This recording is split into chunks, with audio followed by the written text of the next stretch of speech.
At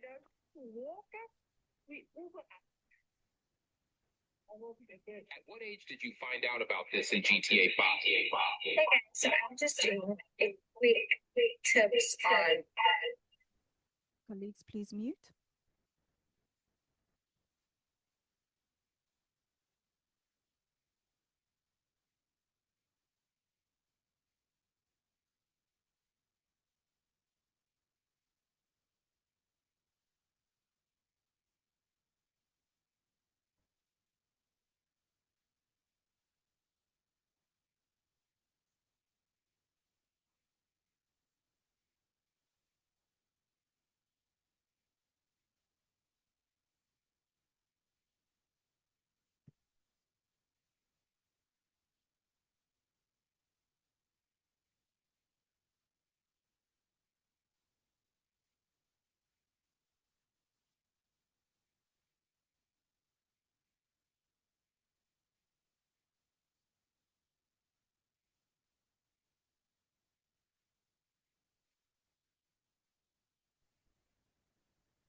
Good morning.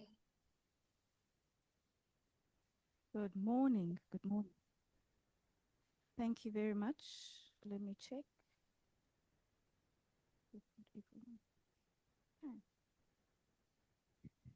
Dumelang, Sanbonani. Goeiemorgen, good morning, ladies and gentlemen, colleagues. And thank you very much for making time to attend the Science Communication Workshop and webinar. My name is Milisa Kentane, and I will be facilitating the session for you as we proceed. So this is part of our National Science Month engagement, and today's session is designed not only to highlight the importance of science communication, but to also explore how scientists, engineers, and communicators can work together to strengthen our voice in global science. We are also privileged to have with us 3 leaders who represent the institutional backbone of our ecosystem. We've got the Managing Director of the South African Radio Astronomy Observatory, Ms. Ponzo Maruping. Thank you very much and welcome, Ponzo. We also have the Director General of the SKAO, Professor Jessica Dempsey. Thank you very much, Jessica, for joining us. And lastly, Dr. Mosia, in the sea of names and faces. If you could show your face, if you are here, Dr. Mosia.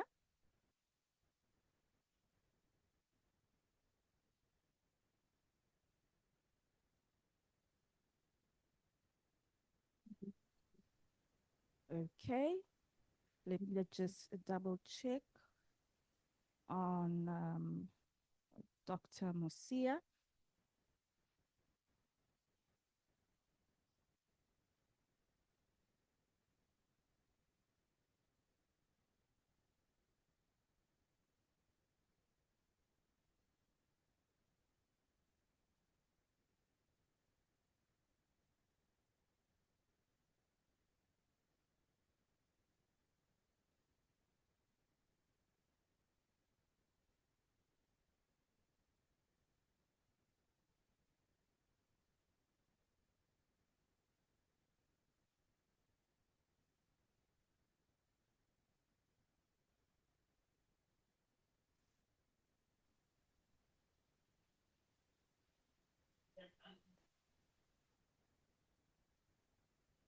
Oh, there we are. I could not see you, Dr. Masia. Thank you very much. We've also got Dr. Masia, the Managing Director of SASTA, joining us. So, ladies and gentlemen, what the program looks like today is we're going to kick off with our panel discussion, really going through science communication as a strategic imperative for big science. And that is what we're going to kick off with. And then it will be followed by the bootcamp session.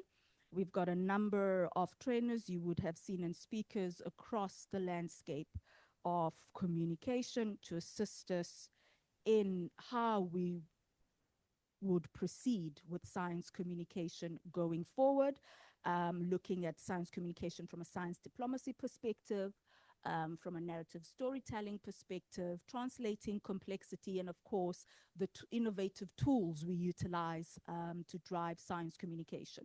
So that is what our day is going to look like this morning. We're going to try and keep it short. But coming out of here with this panel discussion, really, we need to focus on why science communication matters. Institutional accountability, as well as science diplomacy and global positioning in this. So I'm going to get right into it and open up the panel discussion. So we have a lot of conversations around the importance of science communication. And one of the things we really need to remain cognitive of is that science communication, it's no longer a side activity.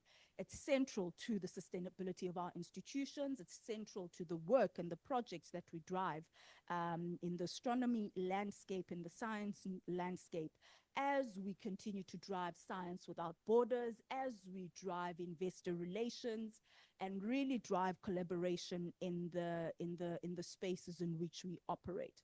But we need to have a common understanding of the science communication, the fact that it's not limited to one or two things, but there are broad types of science communication which are basically audience driven, and these are the things that we need to understand.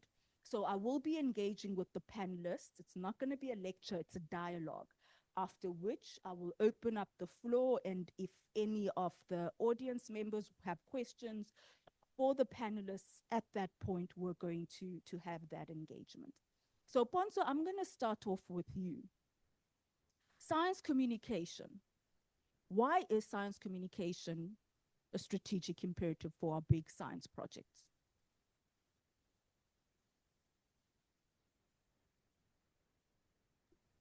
Thanks, Milisa. I hope you guys can hear me. My voice has decided to abandon me a bit. So, I mean, I think that I can start by saying that, big science projects generally involve multiple countries and significant public investment. And also they involve long timelines. I mean, if you think about when we started talking about SKA, it's more than 20 years ago. And over that period, a whole lot of engagements are needed just so that you can communicate very clearly with stakeholders that they understand both the process and potential value for them. Communities also need clarity on, what impact projects like this would have on them. And then you also have, governments that are required to align national priorities with what the project is meant to achieve. In addition to that, it gives, young people an opportunity to see what's possible for them as well. I also think that clear communication also mitigates risks. In the absence of, I would say, first-hand information, you always end up with a lot of misinformations and assumptions. I remember the start of the SK project in South Africa. There was a belief that the project is going to generate radio frequencies that are going to impact people negatively.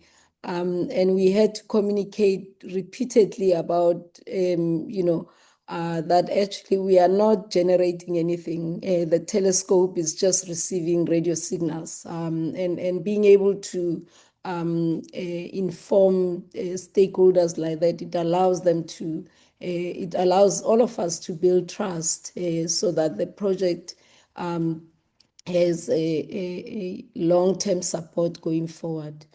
Also, I would imagine that we talk about social license to operate as a term that enables us to be responsible users of the space. These projects, for instance, if you think about where we've located the SKA mid telescope, the reason we chose the site is because it's remote, it's it's not so densely populated, but it doesn't mean that there's nothing, right? There's legacy, there's history, there's people's sense of belonging in that space. So we need to create a mechanism that allows people to understand why we are there and why it's important and what value it can provide. In this way, it also reinforces, accountability for us as institutions that operate in that space. So, yeah, I think broadly, that's why I think it's important. Thank you very much. Thank you very and you touched on very important points around trust and really informing and people. And you mentioned why quite a few times. And I think a lot of the times we talk about what we're doing and we don't talk about why we're doing it. And of course, the importance of that trust building around communication. And while we're on that, Jessica, so you are now with the SKO as the Director General. Now, when you look at I'm gonna say our landscape, how have you seen communication or lack of communication impact science or big science projects? Thank you, Milisa. I will talk not so much to SKA yet, but to other science projects that I've been associated with, because I mean, one of the things that I have now seen up close, which is the bigger the science, the bigger the story, and the bigger you can get it wrong. And so the example I will talk to is I was part of the Event Horizon Telescope team. Maybe you've seen an image of a black hole. It graced over 300 newspapers around the world. It was one of the single biggest PR exercises I've been involved in. We had 6 simultaneous press releases around the world. And it was a very intense example of successful PR. I mean, I don't think there's many people on the planet who haven't seen a version of that image.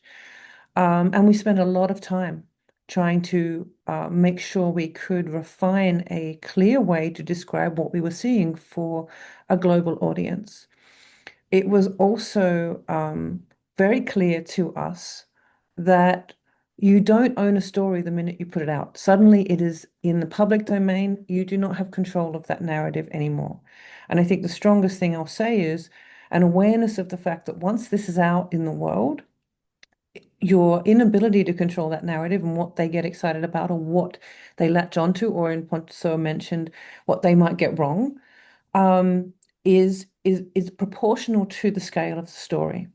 And so I think when you have these big science communications, the expertise I always say is that you have to use professionals. Astronomers are not professional communicators. Using professional communications teams, training, media training, making sure these narratives are clear, is one of the biggest takeaways I've seen. And I would say the other part of it is the institutes and the organizations that are holding up this communications have to protect their young scientists. We found there was a lot of, and I'll give the example of tokenism. After the first day of the black hole announcement, they got tired of seeing old white guys talking and started to look around for some diversity. And this was really problematic because it meant that the few women and the few, which is also a sign of a very, for me, was an unhappy collaboration that we did not have that diversity there beforehand. But it meant that there was a lot of pressure on our young people of color and on our young women to speak, and they weren't prepared. And this meant that we had, we hadn't seen the need for supporting our young people in their communications in such a high pressure environment. So for me, those were sort of the two to start off the conversation that I would bring up. But of course, we could talk to other things later if you like. Thank you very much, Jessica. And I love the fact that you touched on the issue of women in the environment. I think a lot of the time we seem to we assume that we've moved and evolved so much that there's never a need for us to address the issues of the minority representation and how we almost create platforms and spaces to ensure that they're able to function in a healthy environment. I think we think we've moved so far forward that we forget at times, and it's very important for us to actually touch on this. And now I'm going to let a cat out of the bag that you actually recently sent me something on science communication ethics. And I think if you could touch a little bit on that, because I think ethics is a serious issue that we need to work on. Communication in generally. We do have, communication 101 is thou shalt not lie, for instance. That's just one of the rules. So if you can touch slightly on that, I know I'm slightly deviating, but I think it's a very important topic for us to touch on. Yeah, absolutely. And I mean, I'll give you a great example, which is I don't know how many of you in the room have been interviewed by an excited journalist who knows nothing about science before, but it can be very challenging because they're going to want you to give them some amazing punchline. And you will talk very technically about what you've actually discovered, and that will not be enough for them. And that will be true. And then they'll want something shorter and more defined. And suddenly you'll find yourself pushed into saying something that actually is probably close to untrue, but sounds great. And I have seen many times scientists making what seems like outrageous claims in an article because they were pushed to say this very, this is the, smoking gun, best thing that we've ever seen since Newton, which I actually am quoting from a recent signature claim. And he said later, I didn't mean to say that. It was just that the journalist was so pushing me for saying something that would make a headline. And so that would be an example where you have to be prepared for the fact that you've actually done something unethical. But if you're not, aware of the slippery slope you're walking down, you end up rephrasing things, or the journalist will rephrase things that you haven't actually claimed or said. And so knowing where those ethical boundaries are of what's appropriate to say and who is appropriate to put forward, because it can be unethical to put a young scientist in the firing line who isn't prepared to do that. So there's just a couple of examples that we don't think of the fact we can overstep very easily if we're not prepared for a media circus or prepared in communications. Thank you very much for that, Jess. So, Dr. Mosia, I'm just going to spin off what Professor Dempsey just spoke about, especially around ethics and us being careful, but also bringing it into institutional accountability and public trust, and probably moving not more on the effective science communication, but probably ethical. And probably let's look at how does effective and ethical communication strengthen institutional accountability, and how do we actually hold not just I'm going to say the scientists or the communicators, but the institution as a whole responsible and accountable when it comes to science communication? Thank you, Milisa. I think both Osponso and Jessica have spoken a lot about why we need to be doing science communication. But now you've also then added effective and ethical science communication. I think it's very important for us to remember why we need to communicate. As South Africans, for instance, a lot of our science or our research is supported by taxpayers. So it is very imperative for us to inform the communities what we're doing and why we are doing. But it is also important for us to communicate accurately what it is that we are doing and not spin the science, because the minute we do that, then we lose the trust. So it is very important to find the right people. Dr. Mocha always asks me, are we the ones, the scientists, are we expecting the scientists to be the ones communicating? And Jessica just spoke about a time when there was pressure to show a different face of a communicator. And oftentimes when you do that, you want the buy-in of the different communities. And therefore, as organizations, we need to be very careful on who we send out to communicate. Obviously, it is important for us to provide the relevant science communications training. But we also then need to know who we are communicating to so that we send the right communicators, because we can do a lot of harm if we send the people who will not be able to communicate the message that we want to be communicating. And this is one of the challenges that we have when it comes to science communication. Who do we send where? What message do we want to portray? And you cannot send a person who's very comfortable, for instance, communicating with learners, to now go and communicate with policy makers, because then the questions are different, the message is different.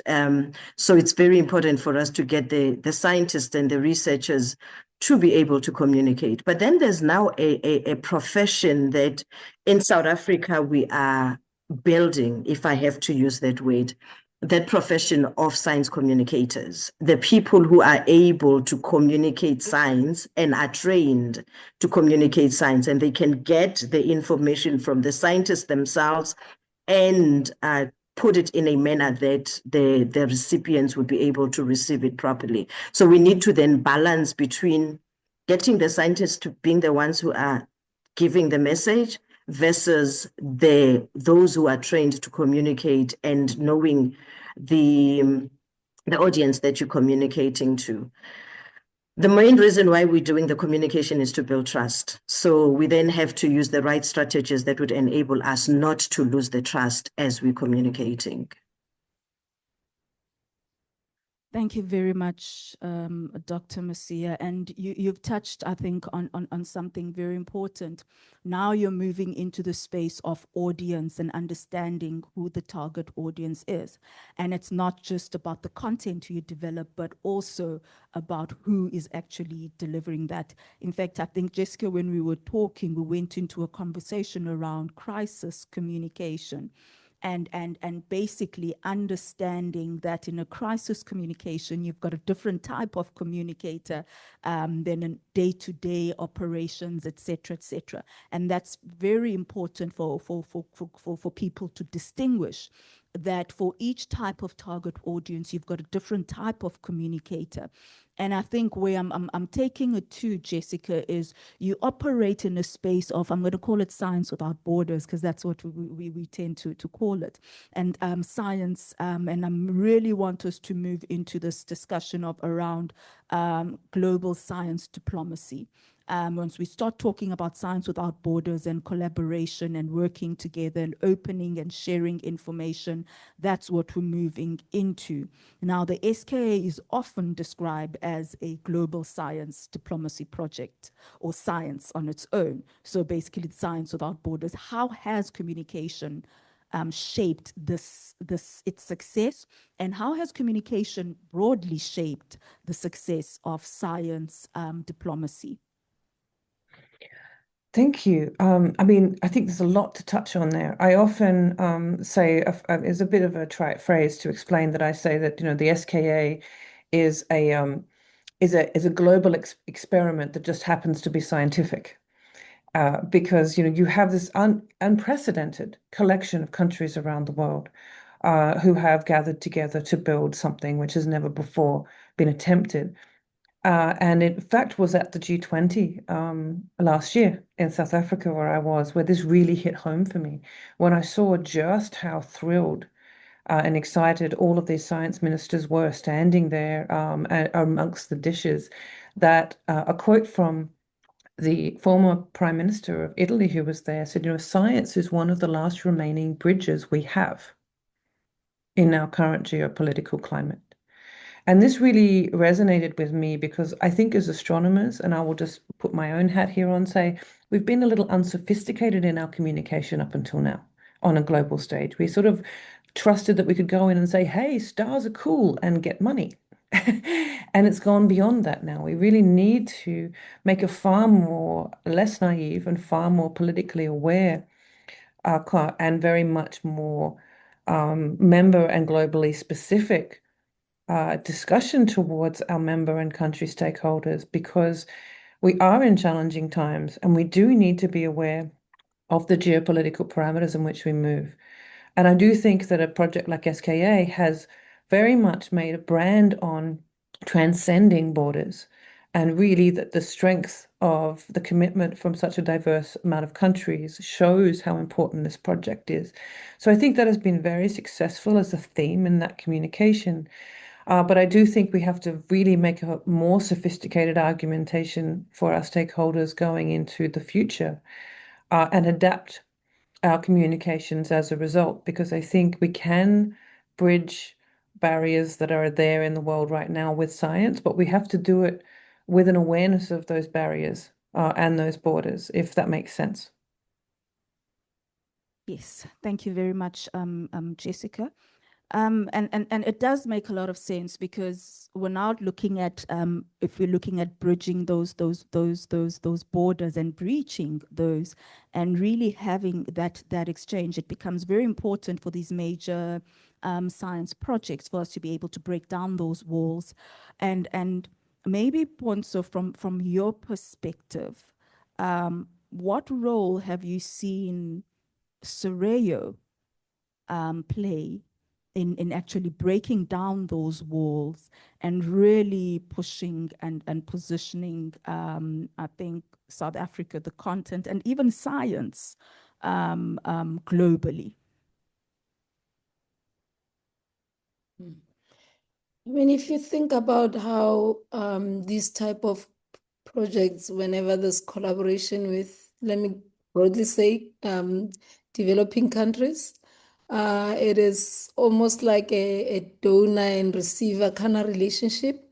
I think that in this case, South Africa absolutely got it right in becoming a full member of the SKA and SKO, and also creating a relationship that kind of views all of the partners essentially on the same level, means that it shifts the perceptions around the type of partnerships that can be developed with African countries. I mean, MEGAD is a clear example where we, establish a global credibility by delivering a really fantastic instrument that has produced leading science and continues to do so. And so, that initial ambition has actually translated into proven capability. In general, I think that astronomy is often a global endeavor. I think it's very rare that you find an instrument just targeting local users. And that already supports, driving towards using science as a diplomacy tool.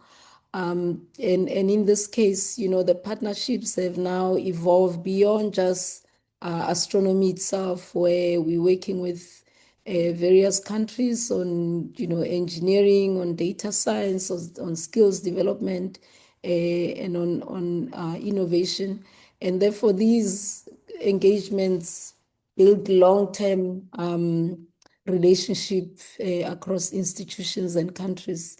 I think, SARAO has really played a key role in ensuring that we build the right capabilities, we partner in a collaborative way, and therefore, we can sustain the scientific capacity as well as promote this beyond just doing science together. You might also be aware that from the beginning, our bid to host the SK included African partner countries. And over the years, we've also supported building capacity within Africa. The long-term ambition is obviously to have African partner countries also have instruments, also have maybe even just dishes that can become part of this bigger program going forward. Thank you very much.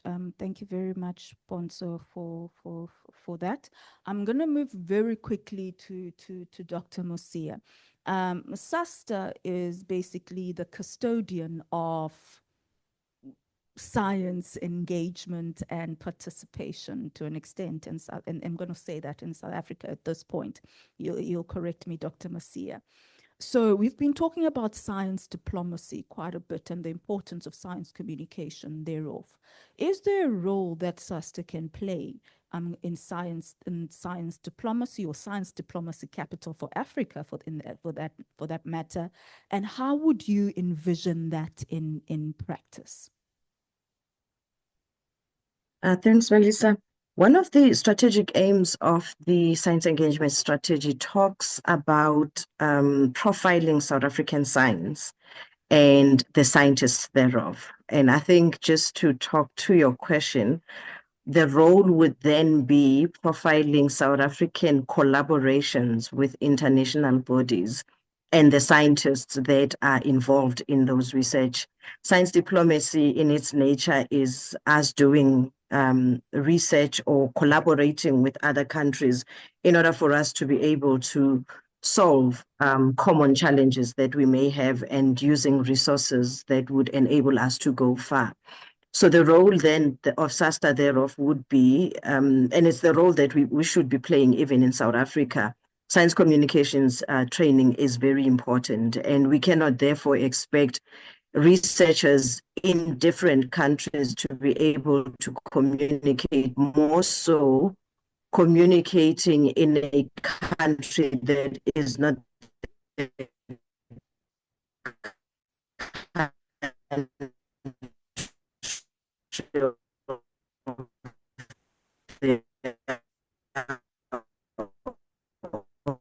origin in order for us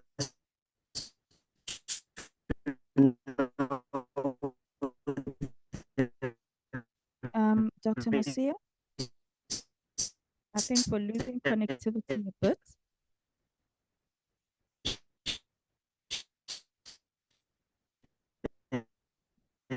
Dr. Mosia, maybe you can try switching off the cameras. You can just finish that off. Okay, we've lost Dr. Mosia, I think.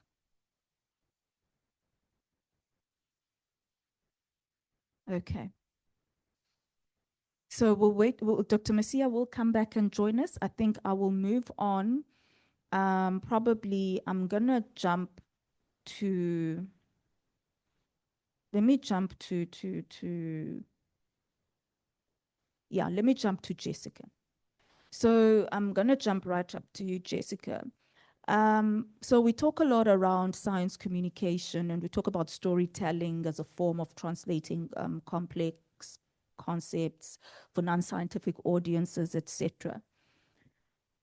Have we gotten this right yet? If not, why? What are we missing? If we did get it right, where? If it's a combination of both, please share with us what your thoughts are in our areas of improvement.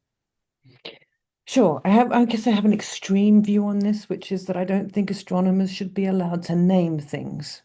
We're terrible at it. And the example, I'm going to come back to it because it'll get a little old, but do you know the actual astronomical name for the black hole image? Well, that black hole is called M87 asterisk. That's it. It's the world's worst name. And then this is very hard to say. You have to explain the asterisk. And so when in Hawaii, we were working on the Hawaiian naming program. So this was in local Kapuna or elders experienced in Hawaiian language who were offering names for discoveries.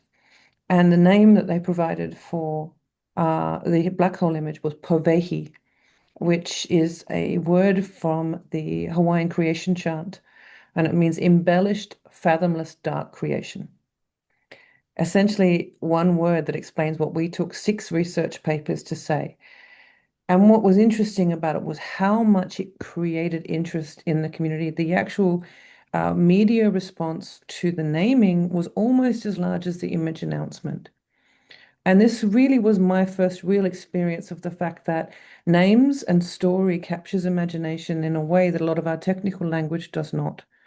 And in a lot of this indigenous science, especially in story, there's a resonant amount of truth, which we can intrinsically understand, which people understand, which transcends a lot of our technical language. And I am been passionately working to sort of break down the resistance I see in an astronomy community towards this kind of cross weaving of story, of indigenous ways of knowing, of wording, of naming with our science and technical ways of doing it, because I feel it's so strong as it hits our brain in a way that it doesn't with our Western descriptions. So for me, these are examples where story is as important as the science.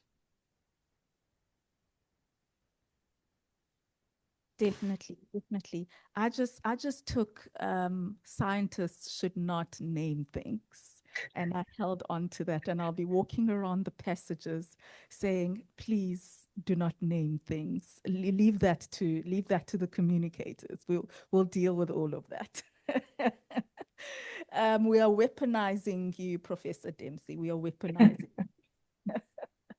Ponto, besides the fact that you shouldn't be naming things, Ponto, you shouldn't be naming things. What else can we actually, what lessons can scientists take from the meerkat and even the SKA broadly about translating complexity for diverse audiences? What lessons can be taken from there? I think in just a minor correction, I'm not a scientist.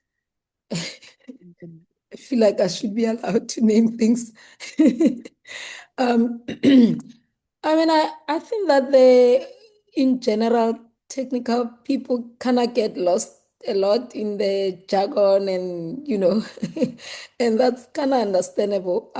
But I do feel like audiences appreciate more like the clarity of purpose more than anything. Like, why does it matter that we've discovered the black hole and we know what it looks like? Like, I think people care a little bit more about that than what we would be detailing in a paper. Because if you put too much technical detail, I think then you kind of limit the accessibility of the discovery to your broader audience. And I do feel like once you explain to people why the work matters and they kind of become interested enough to find out a little bit more. We are fortunate working in astronomy because in general, I think people are kind of curious about astronomy more than any other science that I can think of, especially because we grow up, looking at the stars, hearing stories about where they come from. And I think people relate in general to astronomy more than a lot of the other sciences because on some level it's kind of visible, right? We see the stars, we see the moon, we see the sun, and we are curious about why it's there at a particular time. So I think effective communication should be able to translate unfamiliar concepts to familiar ideas. For instance, if you describe an antenna as a single large ear, it provides kind of a way of people to access why the technical details matter. You know, you're listening to the universe. People easily relate to something like that. Also, what we've learned is that, you know, there is no single audience. So you need to tailor the communication to the audience that you're talking to. And lastly, you know, engagements should be continuous. I think that sometimes we wait until something big happens, but we all know that it's a long, complex journey, and being able to communicate along the way keeps people engaged and interested and trying to find out what's next. You know, so I think that it is important that we simplify, minimize complexity, and then ensure that, you know, people can access the information that we are trying to share with them. Thank you very much for that, Bonso. Scientists and technical people must stay away from naming.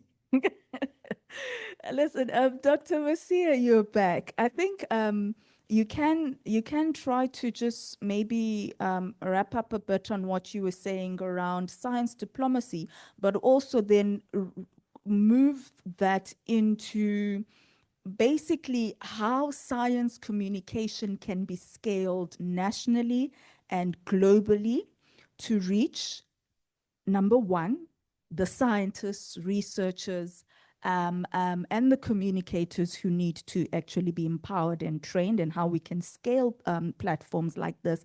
But also secondly, and it's a different thing, how we can actually reach the underserved communities to ensure inclusivity in science engagement. No, it's a mouthful. That is very loaded, and apologies about the connectivity glitches. I will start with the last question in terms of accessibility, more so to the underserved communities. We live in a very interesting time now. So in the past, you needed to be there in person in order for you to communicate. And now we've moved to online communication. I mean, right now, you have an audience of more than 100 people here, and I doubt that any of them are sitting in the auditorium there.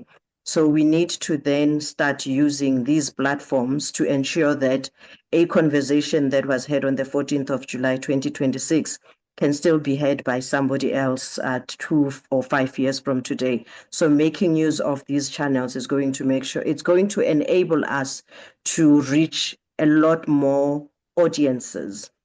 However, for us as South Africa, for instance, we have a challenge in terms of when we talk about the reach and the simplifying of complex issues, we're not only talking English simplification, we're also talking language diversity. So how does Osponso in the Northern Cape describe the work that they are doing in English, Afrikaans, and Setswana, such that we do not lose the content and what it is that we're wanting to say, the message that we want to say. And therein lies the challenge with science communication. The one issue is the diversity of the audience. Therefore, you then need to be able to tailor the message for the audience. The other issue is the diversity of languages. And it still goes back to the science diplomacy issue that we're talking about in terms of the research that we're doing with multiple countries. How do you then tailor the same message to different audiences, understanding the nuances of that community that you're talking to? Because you might have one message to different communities, but then it needs to then talk to the challenges or the answers that they need to get. So there is the challenge that we need to solve in terms of science communication, credible and ethical science communication, and making sure that we do not lose the messages anyway. In terms of scaling science communication, the scaling starts with the training. And the question still remains, are we asking the scientists to communicate, or are we asking the science communicators to communicate? If whichever one of the two is communicating, then the training is very important. The second one is ensuring that we open up the right channels for them to be able to communicate. It's not always that we would have face-to-face communication, but we then need to use as many of those as possible. The South African public relationship with Science Survey had, for instance, shown that South Africans still trust TV and radio as the credible channels of communication. To what extent are we using them in the country? Or are they just for the news and entertainment? We need to find ways and open up ways for us to be able to touch and communicate with South Africans using those channels. And then it also goes to the organization and the leadership in organizations. We need the leadership to buy into science communication. I'm happy that Osponso is here and leading the conversation, which then shows that as SARAO, for instance, the communication is led from the front. So if we have the leadership leading from the front, I think we'll go a long way in getting the people that we want to communicate to also be able to be free to do the work that they need to do and not necessarily feel that they are confined because the leadership is not buying into what they need to be doing. The leadership is not saying, but why do we need to be communicating science? Why is it important? We've already told them that we are building SKA. Why do we need to be continuously communicating? But if the leadership understands, then I think we would actually go a long way. Thank you very much. Thank you very much, Dr. Mosia. You've raised something very important, continuous communication. We don't stop communicating. The issue of stickability, the issue of information penetration, constantly being present and visible. It's very important. But you've also raised the issue of who should communicate. And those, I think, are conversations we should continue to have because it's not static. It continuously evolves, as we said, depending on our audience. However, I'm not going to go into that. I need to open up the floor for the audience to actually throw in their questions to the panelists. So if you do have questions, please raise your hand. I know that we did have a question at some point from, I think it was, if I remember correctly, it was Dr. Sally.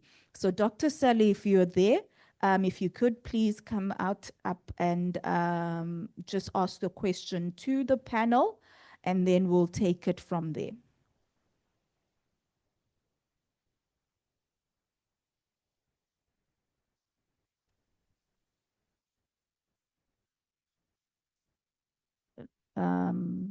Dr. Sally? Okay, maybe let me read out the question.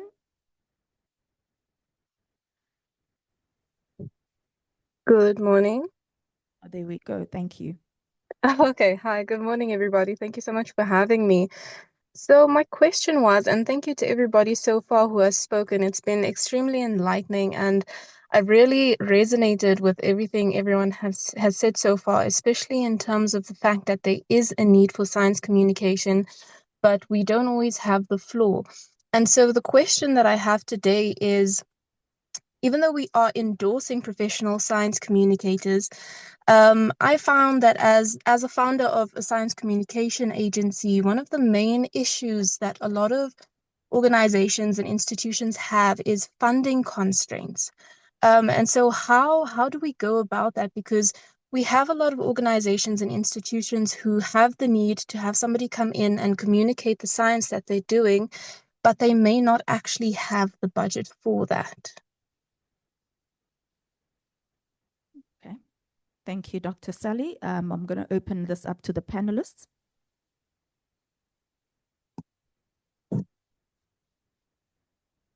So I mean, I think that for and then maybe Dr. Msia can confirm this, but as far as I'm aware from our Department of Science, Technology and Innovation, they do expect institutions to allocate a certain percentage of funding to science, well, to science engagement more broadly. Um, uh, and I also know that they used to be, the DSTI used to support a science, a journalism a program. I don't know if they still do.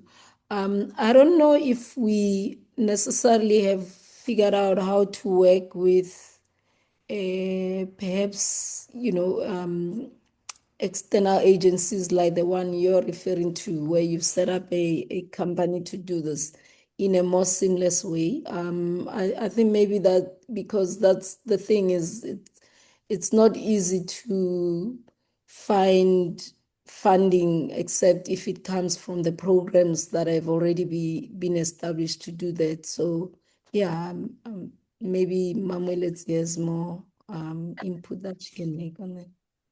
Yeah, I think the challenge with science communication in a manner that you're posing it is it might be project specific, and therefore you would then be contracted for a specific project rather than a general science communications funding that you would get. I think there may be a challenge in that regard, but you might have sources of funding for a specific project-specific funding.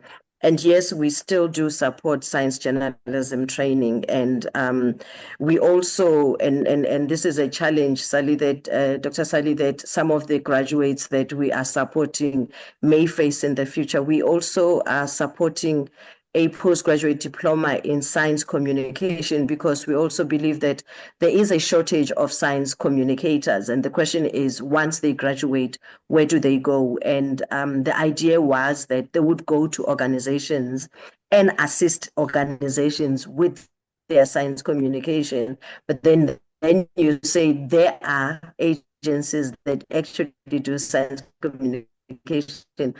How do we support them? And it's probably a conversation that we need to have as the science engagements / science communications agency for the country. Thank you, Dr. Mosia. I don't know if that's a follow-up on the same question, Sally, Dr. Sally. Yes, yes. Amish. Yeah, so what I just wanted to also follow up with is that I attended National Science Month, the launch at BUT. And what I also found was there was a lot of students coming up to our stand looking for employment because they had completed, for instance, their degree or diploma in science communication. And unfortunately, at this stage, we don't have the capacity to hire these science communicators, but that is the main aim. With entrepreneurship in South Africa, we are looking to create jobs. And therefore, I would really love to find out how we can continue a conversation around how we can form a better partnership between where the funding is and our science communication agencies, where we can provide a service that is needed by various organizations. Okay, so Dr. Sally, I'm going to have to just jump in there. Dr. Mosia is at SASTA. So if you do reach out to SASTA, who actually does a lot of funding around science engagement, I think that should assist you in that regard. And as Bonzo had said, the organizations that DSTI has also been part of the conversation, SASCHA exists, etc. So I think those are conversations that we would need to have additionally. Amish? Milisa, hi. I assume I'm audible. I should also just say thank you, everyone, for I guess sharing the knowledge. In my mind, I was gonna say it's all my favorite people in the same Zoom room, so it's like watching the new Avengers. But I'll try sum up what I was thinking as a question first before I ramble on. My question is basically, how do you quote unquote temper the enthusiasm of a young scientist or researcher or engineer to communicate what they're working on within, and I don't mean it literally, but the confines of professional science communication. and the context. And I know I'm speaking to, well, the people that, one, run the organization I'm in, and two, that I need to sort of answer to when I go to the office. But the context is, when I first joined SARAO, obviously extremely enthusiastic and still am about the work that we do. And I thought, no, everyone needs to know about this. Everyone at home, in the shop, wherever it was.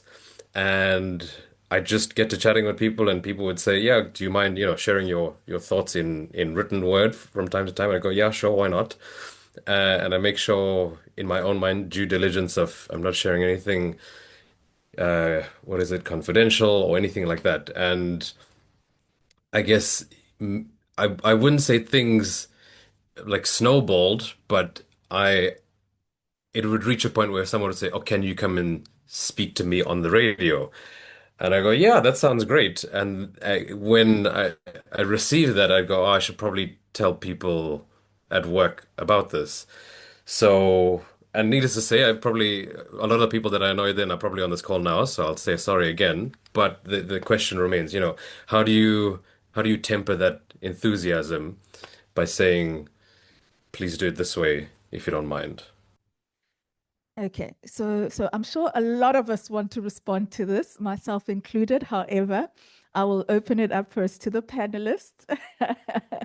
And I can see Ponzo, Jessica, I'm sure Dr. Mosia, even behind the scenes there, everyone is excited. So let me open it up to the panelists and allow you to respond.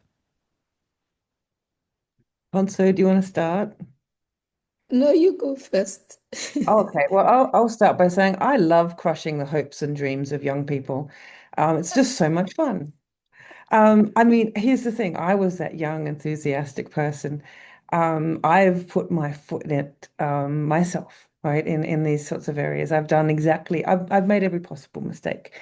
Um, and so for me, and this is one of the reasons I'm passionate about training ethical science communication to all young scientists, is the first thing you have to explain is the responsibility you hold, right? Because you are not now just standing there on your own, excited because of the thing you're doing. You're representing not just yourself, but you're representing the telescopes, you're representing your organization. And there's an even worse one, right? Which is, and I found this out as being, in my case, the token woman, right? If I got it wrong, suddenly this is why women can't do science. Like, there are all sorts of ways in which you have to be aware of the things you are representing when you are communicating. And so that for me is the thing which is most important for people to understand, is you can be as enthusiastic as you like, but you have to be aware of what the responsibility you bear and who is listening. And I think those are the ways in which you take that responsibility on and say, okay, maybe I should be checking with, if not the powers that be, then my peers and others about when it is appropriate and what is appropriate for me to say. And maybe there's some cases where it should be others, or you should just be taking that care to check in. And this is one of the reasons why organizational messaging is so important. Knowing what is the party line and where to make that your own, and where you might be overstepping if you're not sort of paying attention. And intention doesn't matter, right? The impact of the realities do. And that's something else which I think it is important for all young scientists to understand, which is not to really burst everyone's bubble, but to be aware that there are other reactions and other realities when you stand out there and communicate. Thanks, Jess. Ponzo? I mean, I would say that the key thing really is just be, at least start with being trained about how to say certain things, how to stay on message, how to avoid those uncomfortable sound bites where you start having to say, well, I was misunderstood, you know. So I think it's really just, and I think there's nothing wrong with the enthusiasm. But yeah, like as Jessica said, just understand the responsibility that it carries. Because especially I feel like now it's worse because there is almost like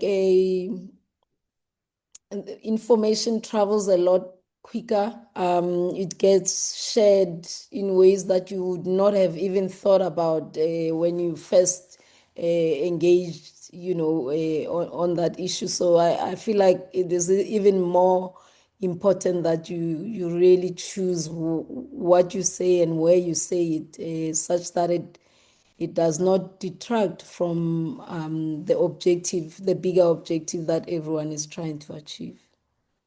Yeah. Thank you very much, Ponzo. I think lastly, most importantly, most organizations will have a communication department. And I think when in doubt, well, not when in doubt, ideally, if you are going to speak, make sure that you inform your communication department and you share what you're going to talk about with them. And the importance of this is not just for you safeguarding, we need to safeguard the organization. And if many of you don't know, your communication departments get audited every time you communicate out there and they don't know you're communicating. So they also get into a whole lot of trouble. So it's important to make sure that your communication department is aware. And we are working on, I see there's an issue around training, communication training, and that is already a work in progress. This is actually a preamble to communication training going forward that we would like to roll out. So it's responding to just that last question about communication training for SARAO staff. So this is just a taster of what we do want to roll out within the organization, whether it's SARAO and of course our collaborative partners, ensuring that all our scientists and our technical people are trained around communication and all the other important issues. Are there any other questions? I don't see that. We've actually run over time. I don't see any other questions. If you want to popcorn very quickly, if you haven't said, if you had a question and we don't see you. So maybe let me get closing quickly, 30 seconds. Let's start off with yourself, Professor Dempsey, so we can also release all of you. I think this is just a great initiative. I think the thing that I'm very interested in seeing how this evolves is how we create narratives for each other and how we make sure that we make this easy, right? It's obvious that we should be doing it, but let's also make this easy and the only thing you can do is practice. So the opportunity space to make this evolve this better and with an authenticity that comes from the people who are giving who are doing the talking and who we're talking to. So I think that there's a lot of exciting initiative here, and I wish you all best of luck. Thank you. Thank you very much. Dr. Masia? I want just to close on Amish's conundrum. For me, it's the same conundrum I hold. Who to communicate? Is it the enthusiastic scientist or is it a professional communicator? And I would like for you to then, and to everybody else who's listening, for us to follow the right channels, train ourselves, make sure that we know how to communicate and be able to communicate, because if we rely only on the professionals, they will be inundated with a lot of calls when we could have other people who would be doing the simple communication to the general public, which would not be too complex. So parting word, please continue with the development of your communication skills so that we have as many people who are able to communicate as possible, but do it in the right and in the right way. Okay. Before I open up for points, so please note, colleagues, don't jump off. We're going to be having a professional boot camp on 4 communication areas. So there will be very quick training just to give you an overview on a number of those. So please stay on after the panel discussion for the training session, which will run for the next hour. Then I'll hand over to Ponzo. Thanks, Milisa, and thanks for organizing this. I was quite impressed to see so many people on the call. I hope you all stay on. I think it's also really exciting to hear that people are excited about communication, science communication.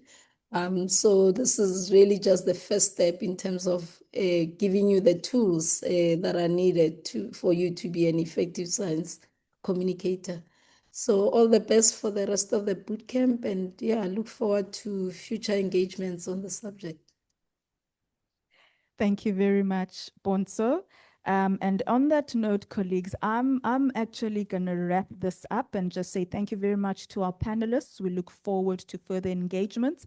I have spoken to some of you to say we will have other trainings and you guys would be delivering those trainings, some of those topics that I've heard you speak about. And so we will be having them back in different platforms. So thank you very much to Ponzo and Jessica and Mamoleti. We really appreciate your presence. And now we officially move right over into our training bootcamp, and we'll say goodbye to our panel and we move into our training bootcamp. And first up, from the science diplomacy capital for Africa. I hope I said that right, Hunadi. We're going to have Hunadi joining us for our first session. So Hunadi, if you can come through to quickly introduce yourself and take us through. These will be short bursts. We're going to have a survey at the end. I'm not sure if Molalo has loaded that, and you will advise us on the type of training that you would like to have more in-depth, 90-minute, 2-hour trainings on, where we go into the detail for that training that we will roll out for the rest of the year. Hunadi, I will hand over to you, and thank you for joining us. Thank you, Milisa. If you can let me know that you can hear me. We can hear you. Oh, thank you. And how many minutes do I have? You'll still have your 20. I'll just bump mine off if there's not enough time. Okay, thank you. Good morning. Good morning, everyone. My name is Hunadi Mokgalaka. I am from the Council for Scientific and Industrial Research, particularly in the Strategic Partnerships Office. But today I'm here representing the Science Diplomacy Capital for Africa. I've put together a short presentation. It's lengthy in slides, but it's short as I sort of moved throughout. You let me know, Milisa, if I'm sharing my screen. It's coming on. Yes, ma'am. You can put it in presentation mode. Okay. I think it's moving slowly on my side. Okay. Is it in presentation Yes, ma'am. mode in your side as well? Okay. Yes. I'm just gonna also, just to sort of preserve the bandwidth, just switch off my camera for now, but I'll pop it up back once I'm done. Let me just sort of find my way back to the main Zoom platform. Okay. Let me just leave that for now. I'll just keep it on. If I start losing connection, let me know. I will switch it off. Let me just take this opportunity to thank SARAO, NRF SARAO, for the invitation. For me, it's a privilege to be here to discuss this topic, and I think it's an increasingly important topic, not only for science communicators and science journalists, but also for researchers, diplomats, policymakers, as well as institutions across the world. My presentation is going to focus on the role of communication in science diplomacy from the perspective of the Science Diplomacy Capital for Africa. It's very much in sort of exploring what we have done in the past and trying to sort of also from our end ensure that, we are communicating the science that we are doing, and we are communicating the partnerships that we have both on the continent as well as in the country. And I think we often think of science diplomacy as something that happens between governments or international organization. But in reality, every international partnership or every collaborative research program and every science informed policy, it begins with communication. And I would like to sort of share communication, that I would like to share that communication is no longer simply about sharing scientific results, but from the SDCfA perspective, it has become a strategic capability that enables collaboration, build trust, as well as create impact. But before I sort of get into the topic sort of in detail, I would like to briefly introduce the Science Diplomacy Capital for Africa, or in short, SDCfA, for those colleagues that are not familiar with the initiative. So the initiative was established by the South African Department of Science, Technology, and Innovation. It is implemented by the CSIR together with the City of Tshwane, as well as partners across the national system of innovation. And you will see that throughout my presentation, I will be sort of showcasing some of the initiatives that we have worked with different partners, including NRF as well. Our vision is really simple, but can be ambitious, is to position Africa as an active contributor to global science diplomacy while strengthening collaboration across the continent. So we bring together scientists, diplomats, policymakers, industry, as well as international organizations to create a space where science and diplomacy can work together. So science diplomacy isn't simply about international cooperation. It is really about creating environments where science can address shared challenges that no single country can solve alone. So at SDCfA, we focus on 4 core areas. That is strengthening multilateral collaboration, connecting research with policy, supporting innovation ecosystems, as well as building African capacity. And all 4 of these core 4 focus areas depend on effective communication. I think without communication, there is no shared understanding. And without shared understanding, then there is no collaboration. One example that I would like to share with colleagues in the room today online is the South African Anticipatory Leadership Week.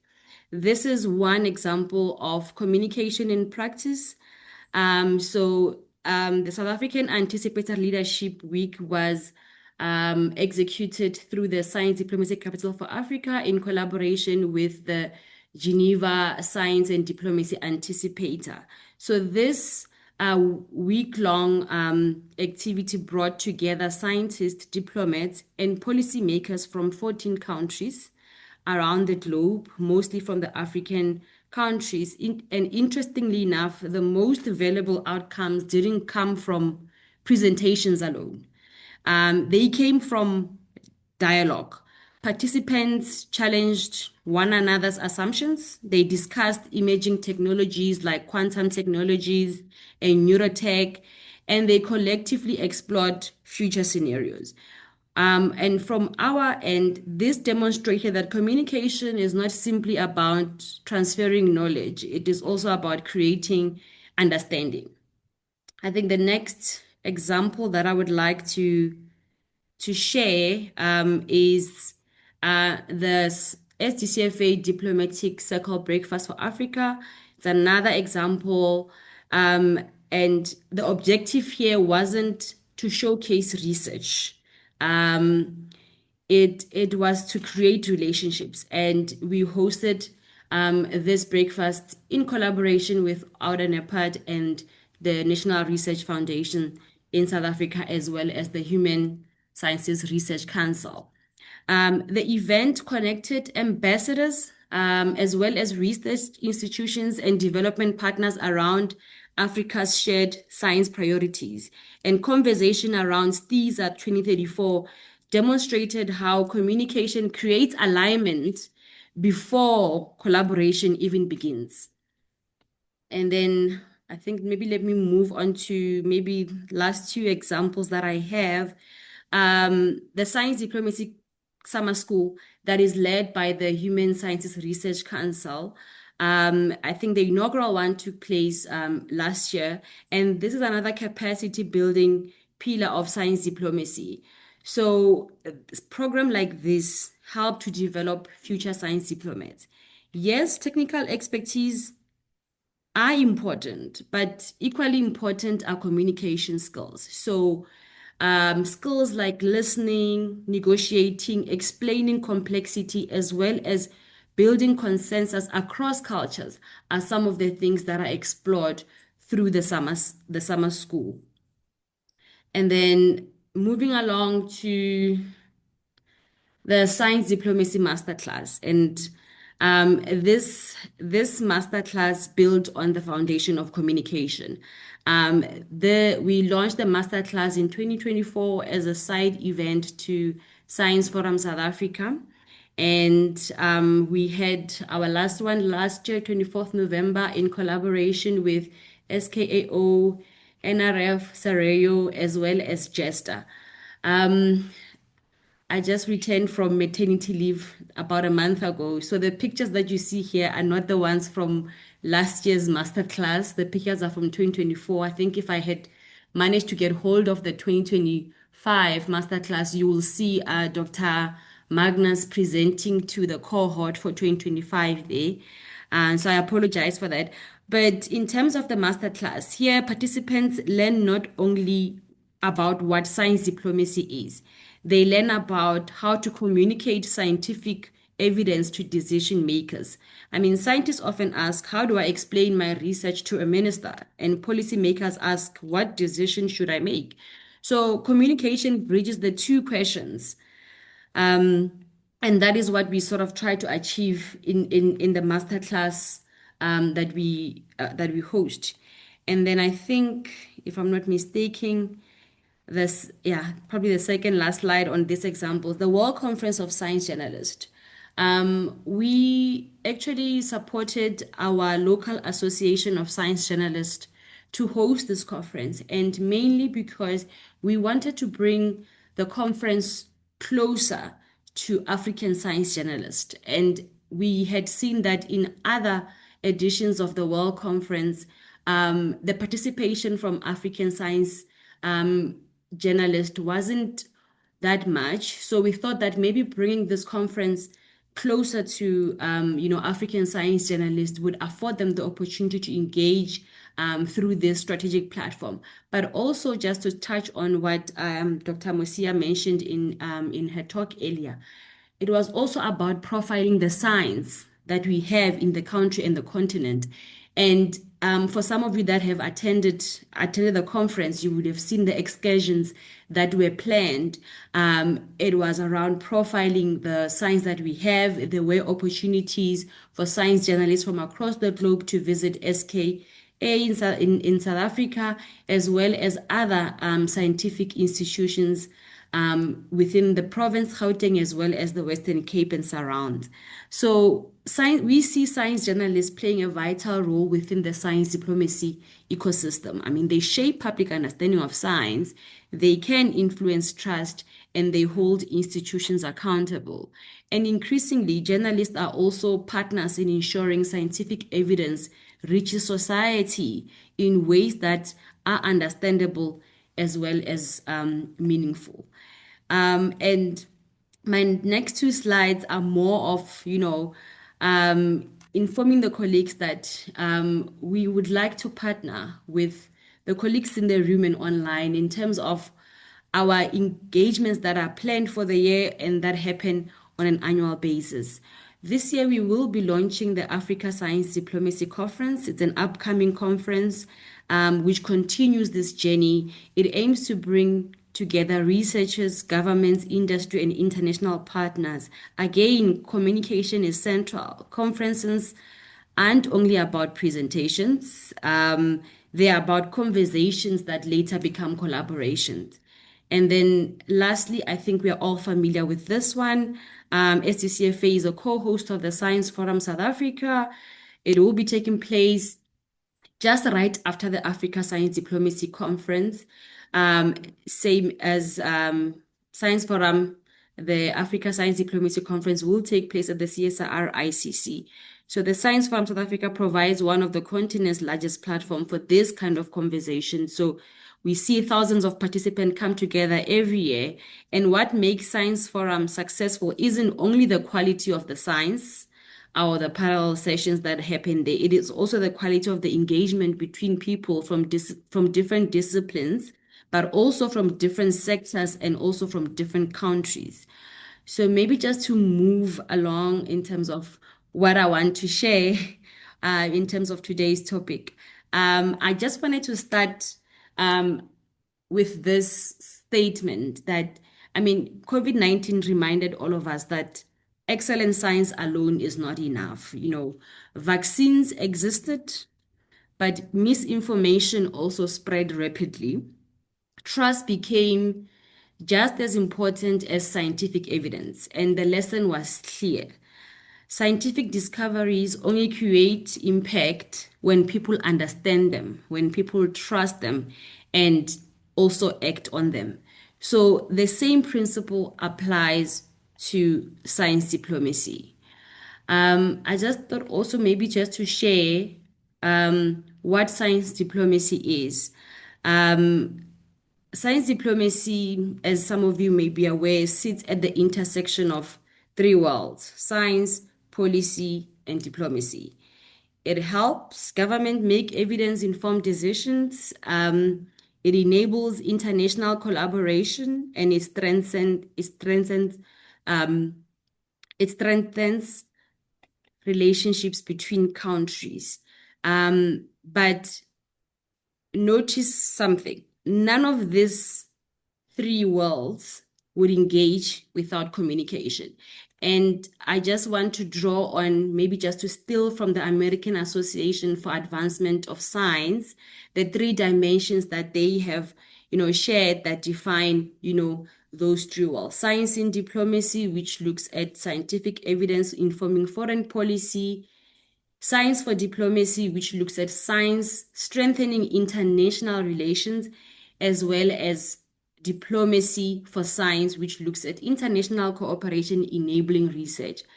But for these three dimensions to function, communication is required. So communication is the foundation for science diplomacy. Traditionally, we think about communication as the final step: research, publish, communicate. But in science diplomacy, we turn the sequence upside down. Communications begins before research starts.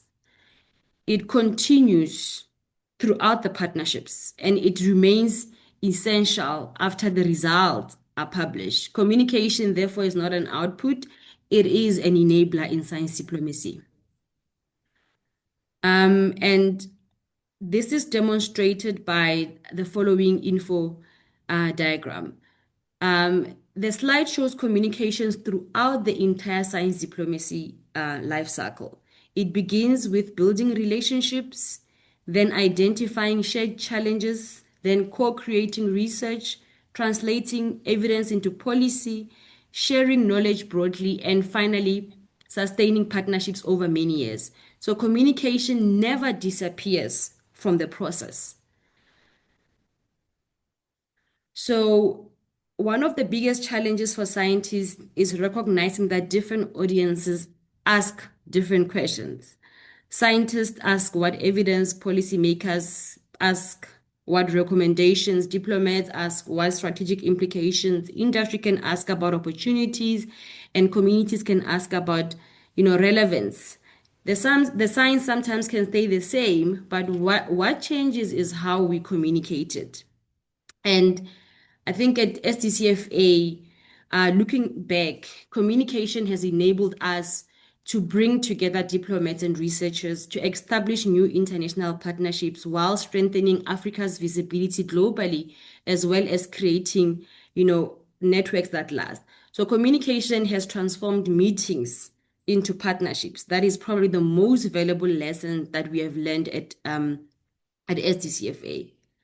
And I think maybe some lessons from big science, and I think we use this quite a lot at SDCfA whenever we host the master class or the anticipator leadership week.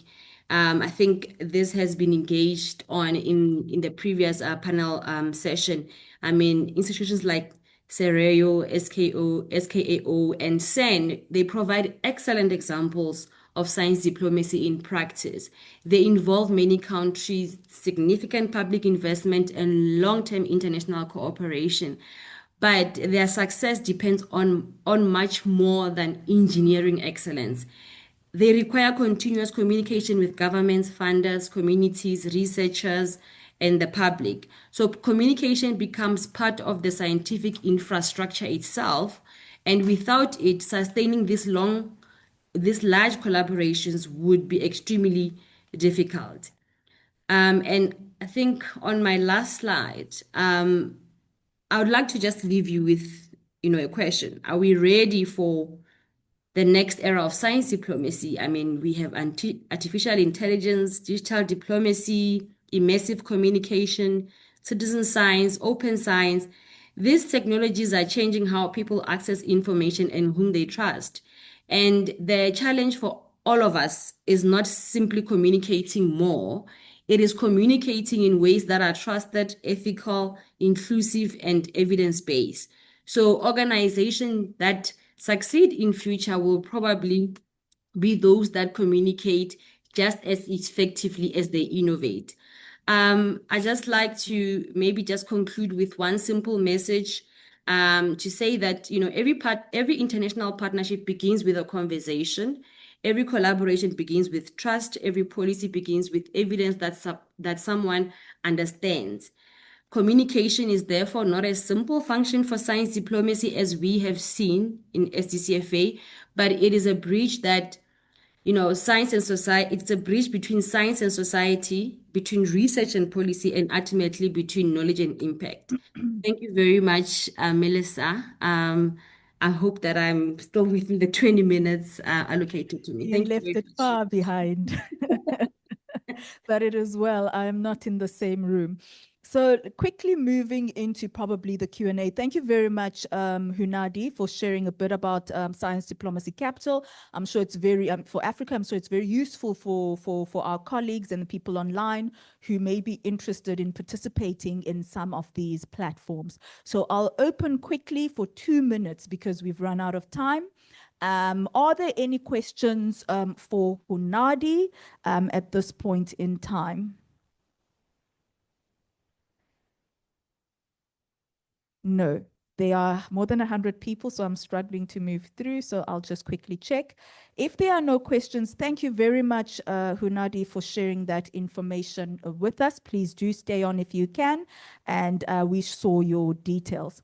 If you do wish to get a hold of her, you can contact us at communication@sarao.ac.za. Next up, we've got Translating Complexity. We've got Akashni. Akashni, are you on the line? And if you can, switch on and actually join us and introduce yourself. Thank you very much, Akashni. I see you. Hi, Melissa. Can you hear me? We can hear you, but I think there's a slight, I don't know if it's static. You're breaking a little. Please try again. Hello? Yes. Can you hear me now? Thank you. All right. Thank you so much, Melissa. I was not expecting to train, and I really don't think I just feel like I did a presentation. I hope it's this weekend. It is actually a training session on communication itself. I am Akashni Latchanna. I'm a freelance journalist. And yeah, I'm actually honored to be invited to this boot camp, and I hope my little presentation helps. Melissa, can I share my screen? Is it? Please do share. There is an arrow that points. Let me see. If you Right. look at the bottom of your screen, there's a share at the bottom. Just click on that.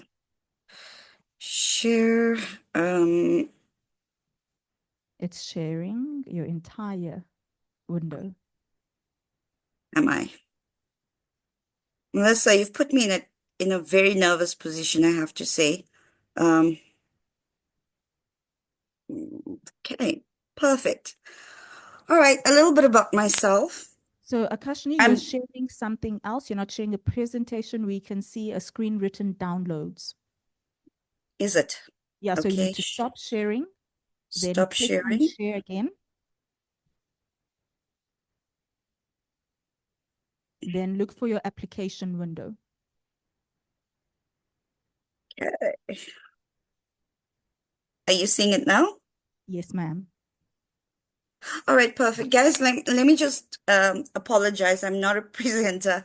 I'm really not I'm a storyteller. I weave words.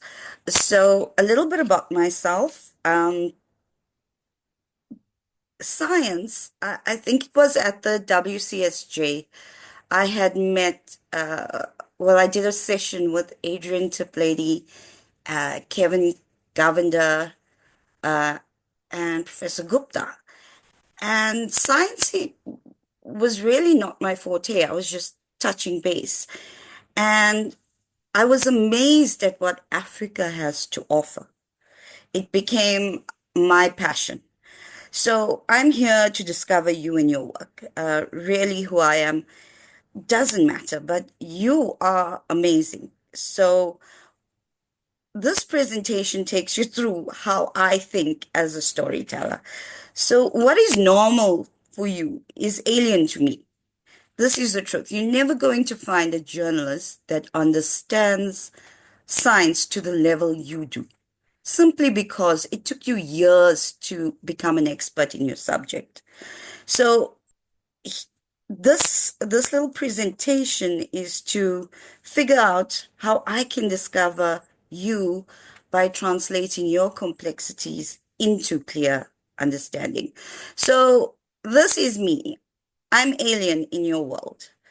So if we had to take an example, the Hubble telescope, when you start explaining it to your audience with your jargon and the complexities of it, we slightly disappear. So to keep your audience engaged, I'm going to do a little training session on how to communicate with the writer.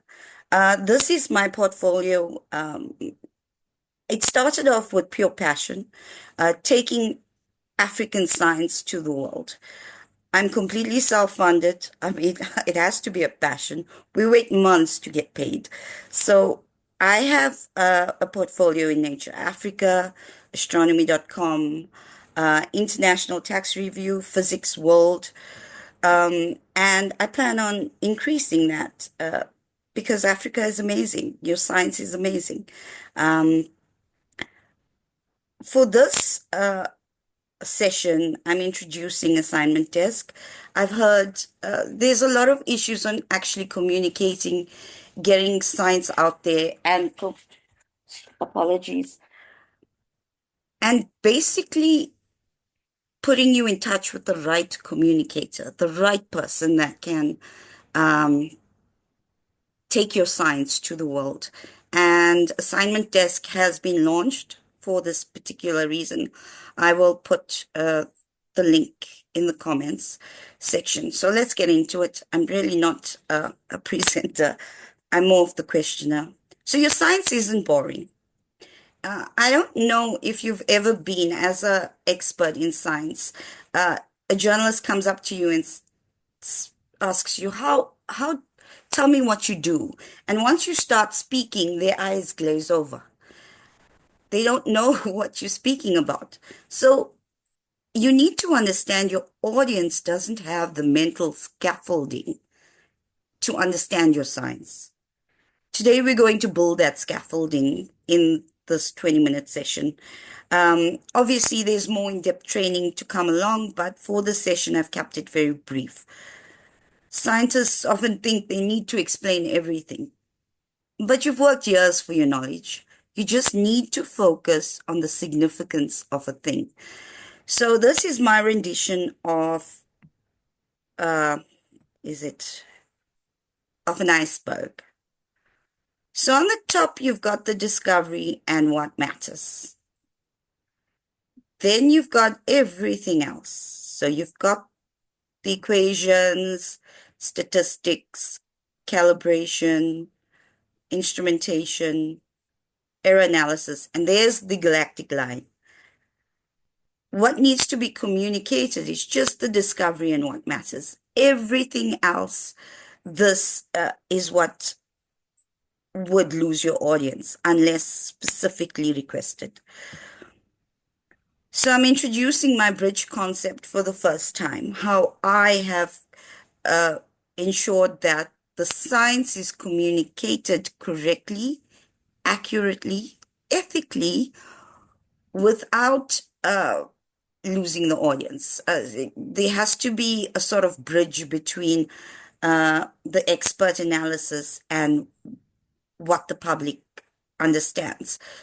So example, if your grandma and a Nobel Prize winner came across your article, both needs to understand the science and recognize the science at the same time.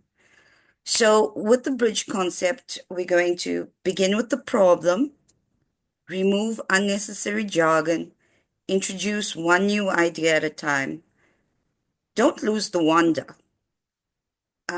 Give people something familiar and end with meaning. So right now, consider this juggling octopus. This is you. The reason translating complexities of science is so important. You need to build public trust. You need to help secure funding, attract investment, influence policy, inspire future scientists.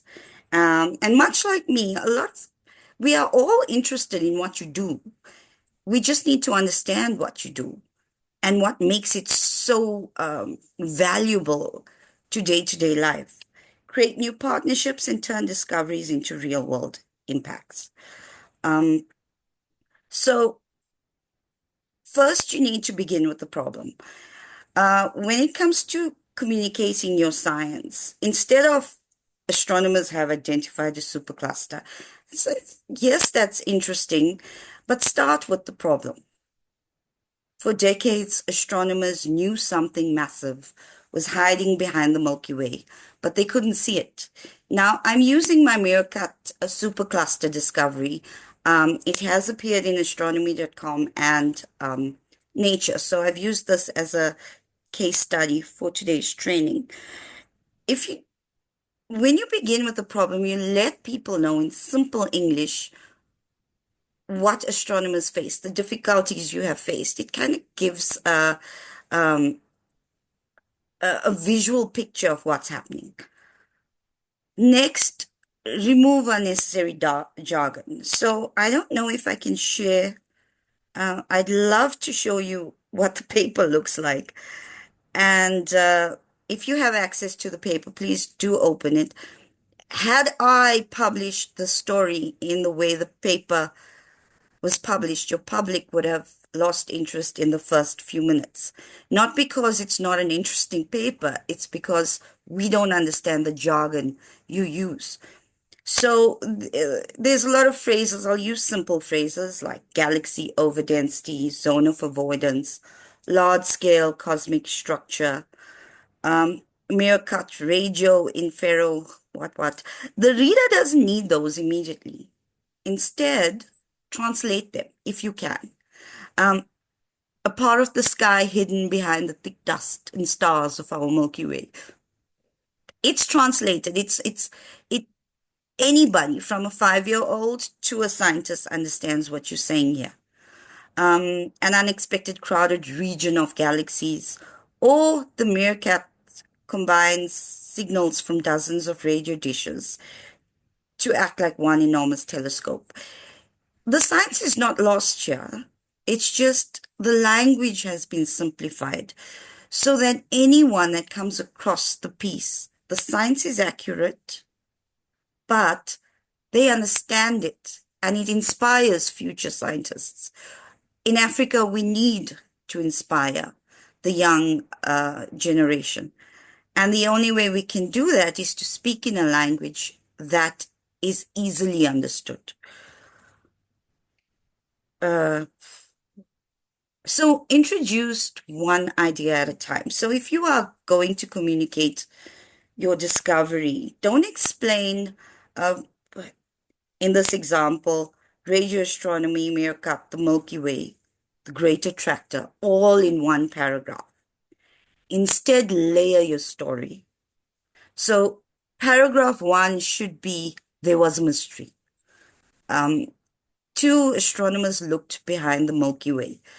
3, Meerkat made it possible. And 4, they found one of the largest structures nearby. Finally, now we understand our cosmic neighborhood better.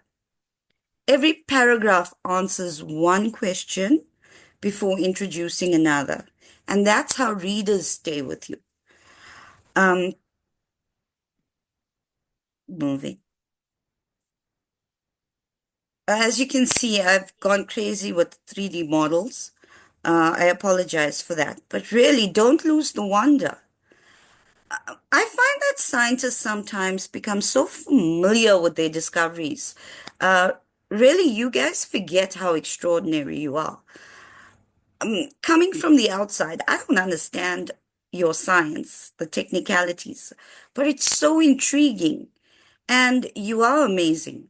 Don't lose the wonder in what you communicate. Don't just keep it to the technicalities.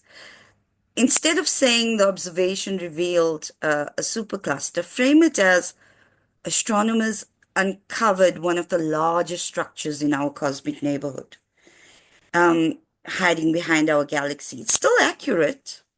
The readers feel a discovery, but the wonder is still there. It's intriguing. Remember, wonder isn't exaggeration. It's not communicating incorrectly. Wonder is perspective. So communicate the perspective and the wonder of your achievement, but do it ethically. Give people something familiar. So yeah, there are words like megaparsecs. It's confusing. So here's another example. Start with something familiar. So explain the idea in simple terms. Imagine trying to map an entire city while standing behind a brick wall. That's the challenge astronomers face when the Milky Way blocks their view. Or it's like discovering an entire mountain range hidden behind thick fog. Now, readers have a mental picture. So one of the most important things you as science communicators need to do is paint that picture. We are visual. And lastly, end with meaning. Many scientific papers finish with future observations are required. A journalist finishes with why this matters. Every new map of the hidden universe helps astronomers understand how matter is distributed across space, how galaxies influence one another through gravity, and how our own cosmic neighborhood evolved. Or the discovery is another reminder that even in the nearby universe, there's still major structures waiting to be found. Now the discovery has meaning beyond astronomy, beyond a specific community. I seem to have skipped a few. So this is the universe. This is the scientist that discovers the universe, and that is the writer. We need to bridge these two. These two need to work together so your discoveries can enter the world, be discovered by policymakers, influence policy basically, reach the ears of funders and understand in simple terms why this discovery matters, why grants need to be allocated, why funding needs to be there. You are the experts. You need somebody to communicate this on a simpler level, a quicker level to get the understanding through to people in not in 60 pages, but in 500 words. What is the discovery and why it matters? So problems writers have right now. Like I said, this started with a passion of I was awestruck. listening to the discoveries of SARAO and SARAO. Uh, you guys do some amazing things, and I needed the world to know what you do. But I find that there's a lot of delays. So the writer can submit a paper, and 3 months later it goes up. I feel timing matters, but it goes through an international lens and filtration system. Yeah, it does. We have a lot of issues, and that is why it's not that we cannot discover the story. It's there is a gap that exists. Um, Screen has stopped sharing. Has my screen stopped? Maybe your So I'm time just has going to run take out, you Akashni. quickly through to my portfolio. Akashni, time Oh, have I reached 20 minutes? long, yes. Oh, I apologize. Um, all right, I just want to share quick, it'll be 2 minutes. This is my latest piece on astronomy. And I think and you will find my portfolio of work under nature.com. These are the topics that I've covered so far. So if you're interested in going through my work, yeah, search me up on Nature Africa. Thank you so much. I apologize. I'm not a public speaker, but I Okay, hope thank you that very much, has helped. Akashni. Thank you very much. I think as a freelance journalist writing in the science space, we do appreciate what you have shared with us. So thank you very much and well done. I'll quickly open up and probably take 2 questions, if there are any, to engage with Akashni. Are there any questions? I see the hands. Well done. Are there any questions? No hands. Okay, so I'm going to change the program up a bit because we're running out of time. I'm going to make space for Robert to come in and speak first. And then what I will do is that I will come up after him if there's anyone left in the room, and I will just finalize on narrative building and storytelling. So Robert, I'll hand over to you. Thank you.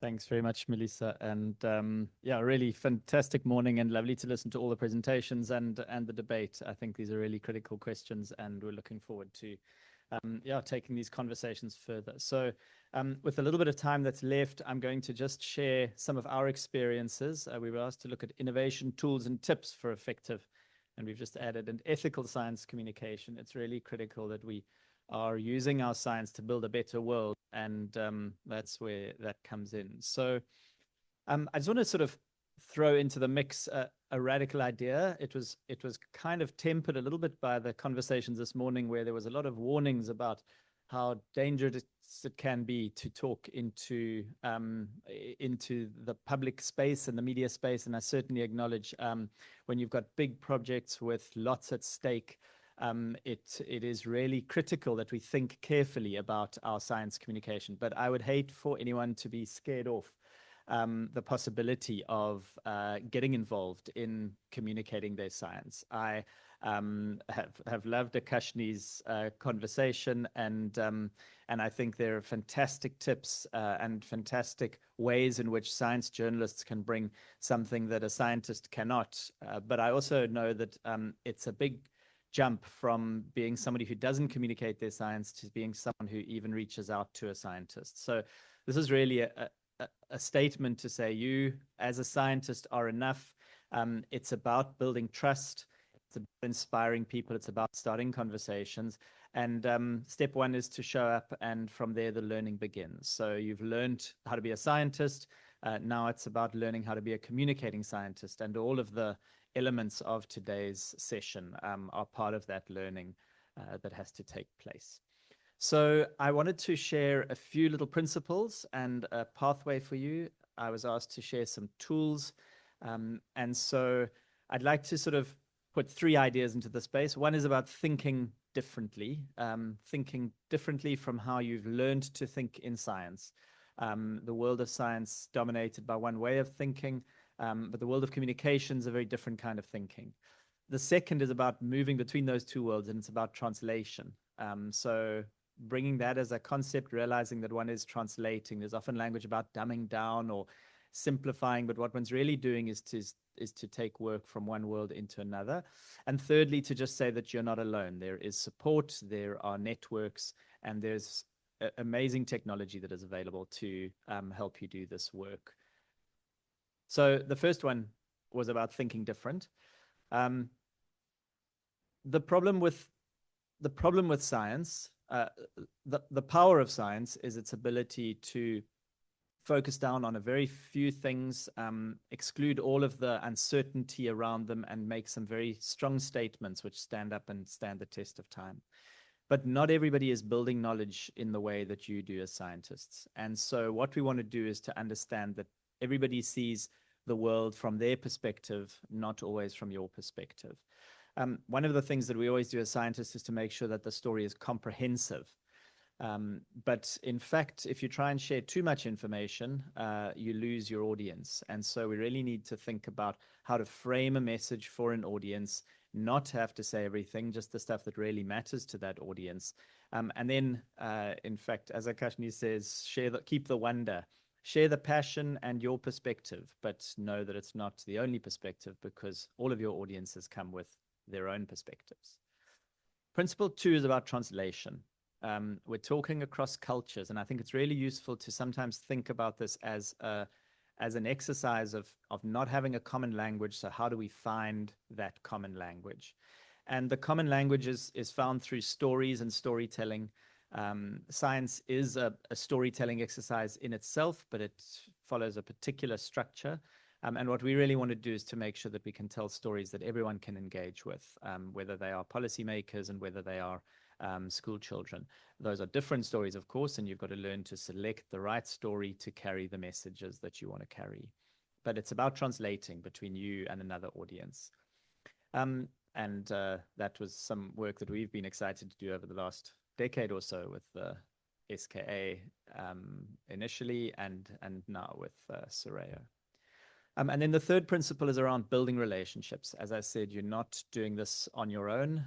It's a dance. It's not a performance where one person stands there.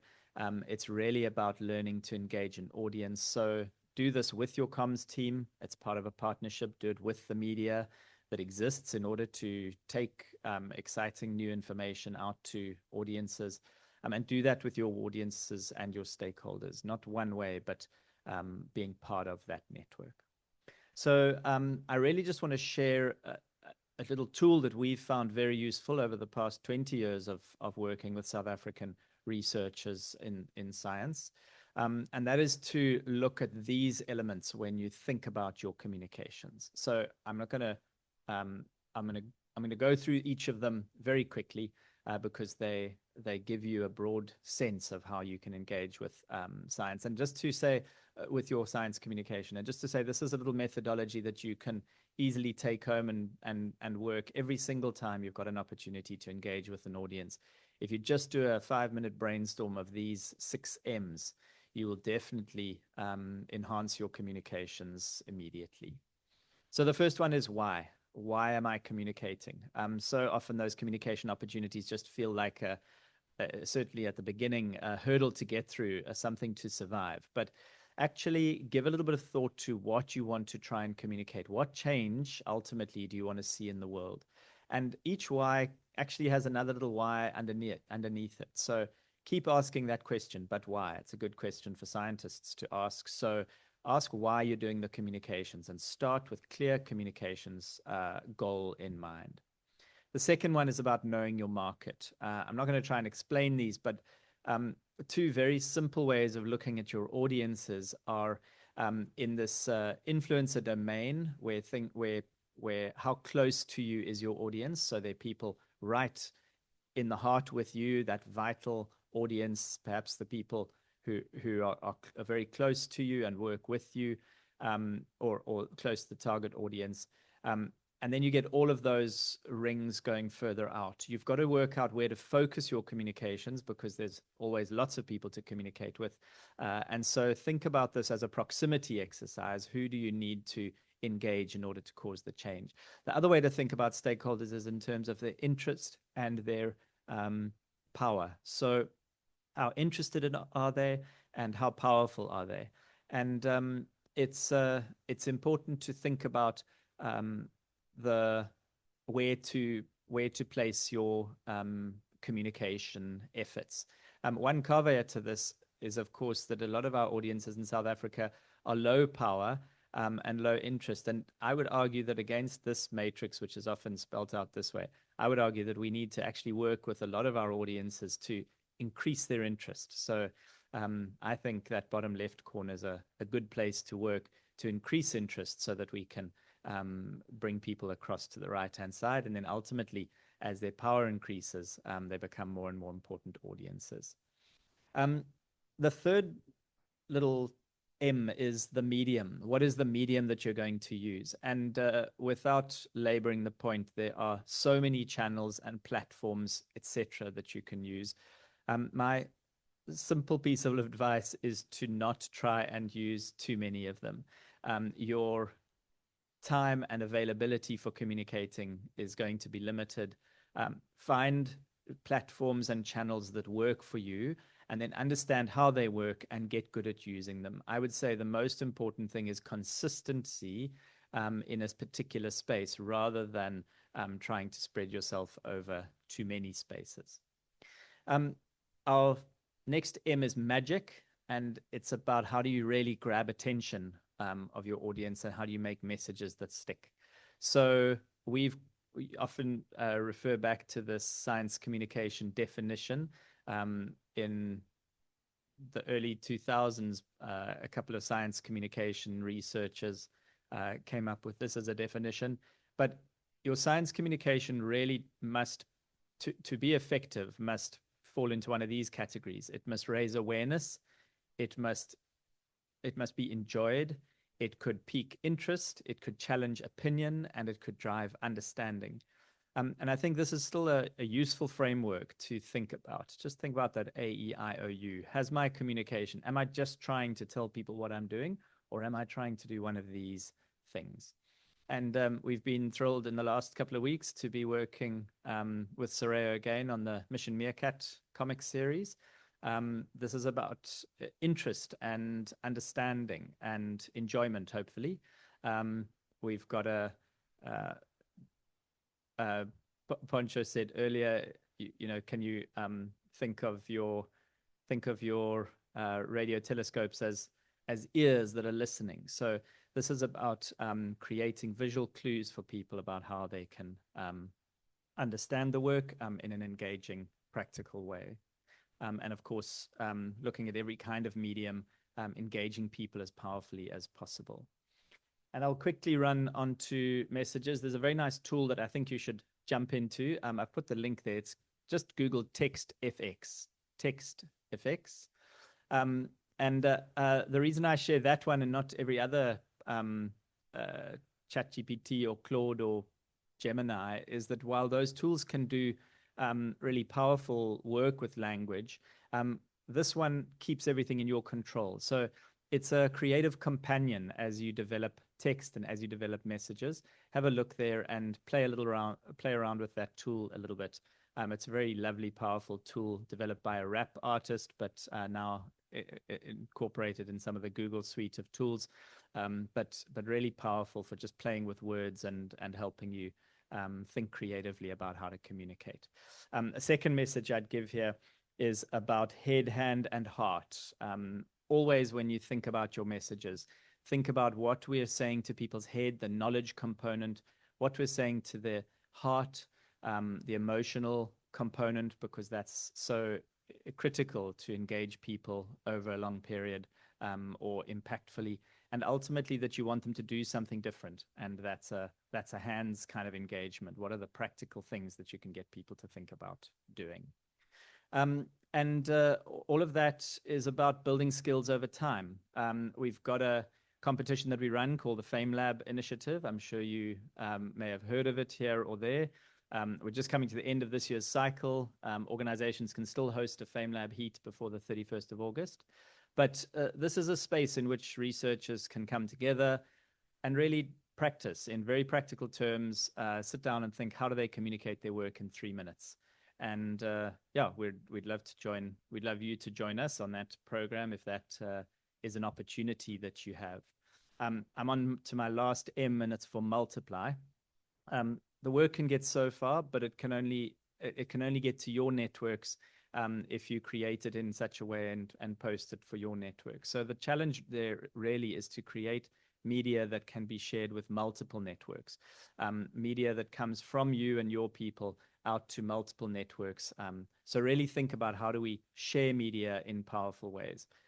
This is a youth engagement initiative that is available and reaches 20,000 learners across South Africa, and we're putting media and communications into that.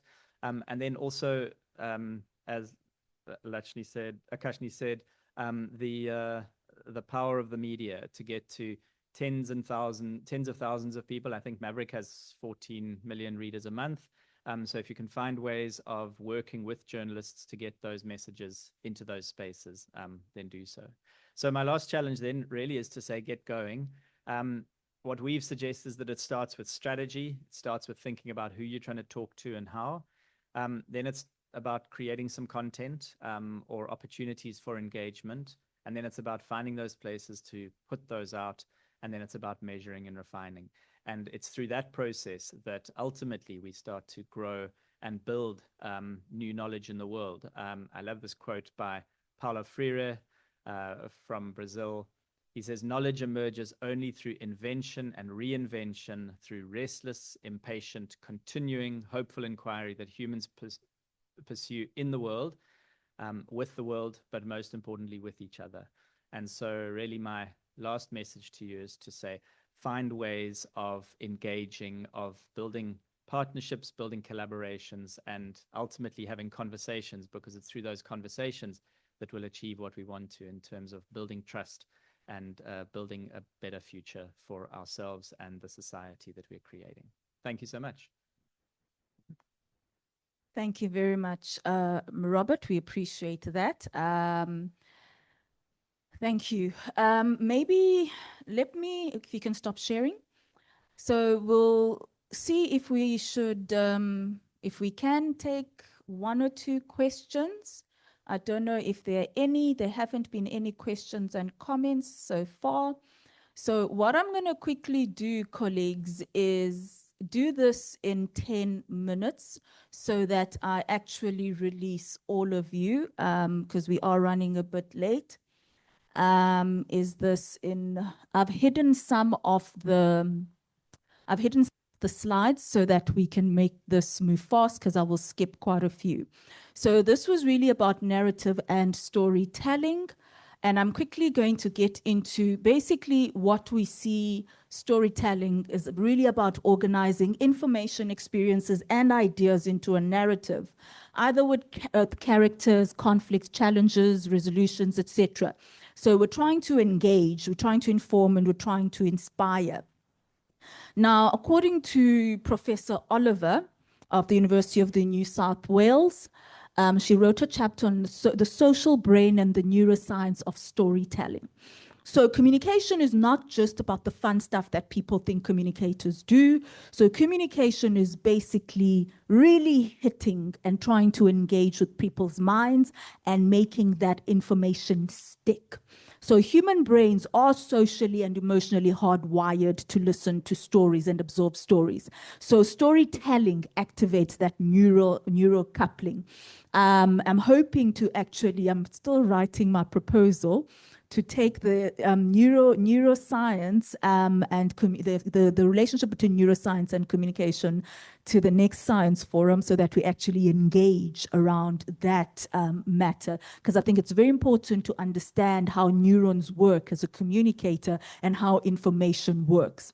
So The mirror neurons that make us feel what other experience, they foster empathy. And it's very important. We've been talking about how content must connect to the individual. So that's what we're really driving around storytelling. Now, when we look at storytelling, there's a number of things that we need to understand. The audience. So the heart of storytelling is the actual audience itself. We need to identify who we're communicating with. So you have to do your audience analysis. Are you talking to your peers? Are you talking to policymakers? Are you talking to funders? Or are you talking to the public? You understand what they value: accuracy, impact, clarity, or inspiration. So you know what the rest of the scientists and researchers value. You know what policymakers value. You know what potential investors want to talk about, and you understand what the public wants to hear. So with each of those, you actually create different types of communication, whether it's the message, content, et cetera, et cetera. You need to adapt the language. So I've highlighted public in red because that's what we're really talking about: simplicity and human connection. And that's what the public is looking for. They need to know why you're doing this. They need to understand the human impact of all of this. Whereas policymakers look for relevance and social benefit, etc. And obviously your peers, it's about precision and detail, and you make sure that you get that right. And we have to engage emotionally. So stories resonate, right? And I've written this in this format so that if we are sharing these presentations, you actually have the full information. This is just an overview of how we approach. The right-hand side arrow just indicates that the deeper you go into the circle, the more technical you become. But as you move out, the audience is getting broader, and you've got to understand that you're still telling the same story. You're just packaging it differently. So the way you package it depends on who is actually listening to the story. Now, I've spoken about science, the science communication. It's not just accuracy, it's about connection. I'm not going to stay on that because of time. I wanted to talk about the narrative techniques.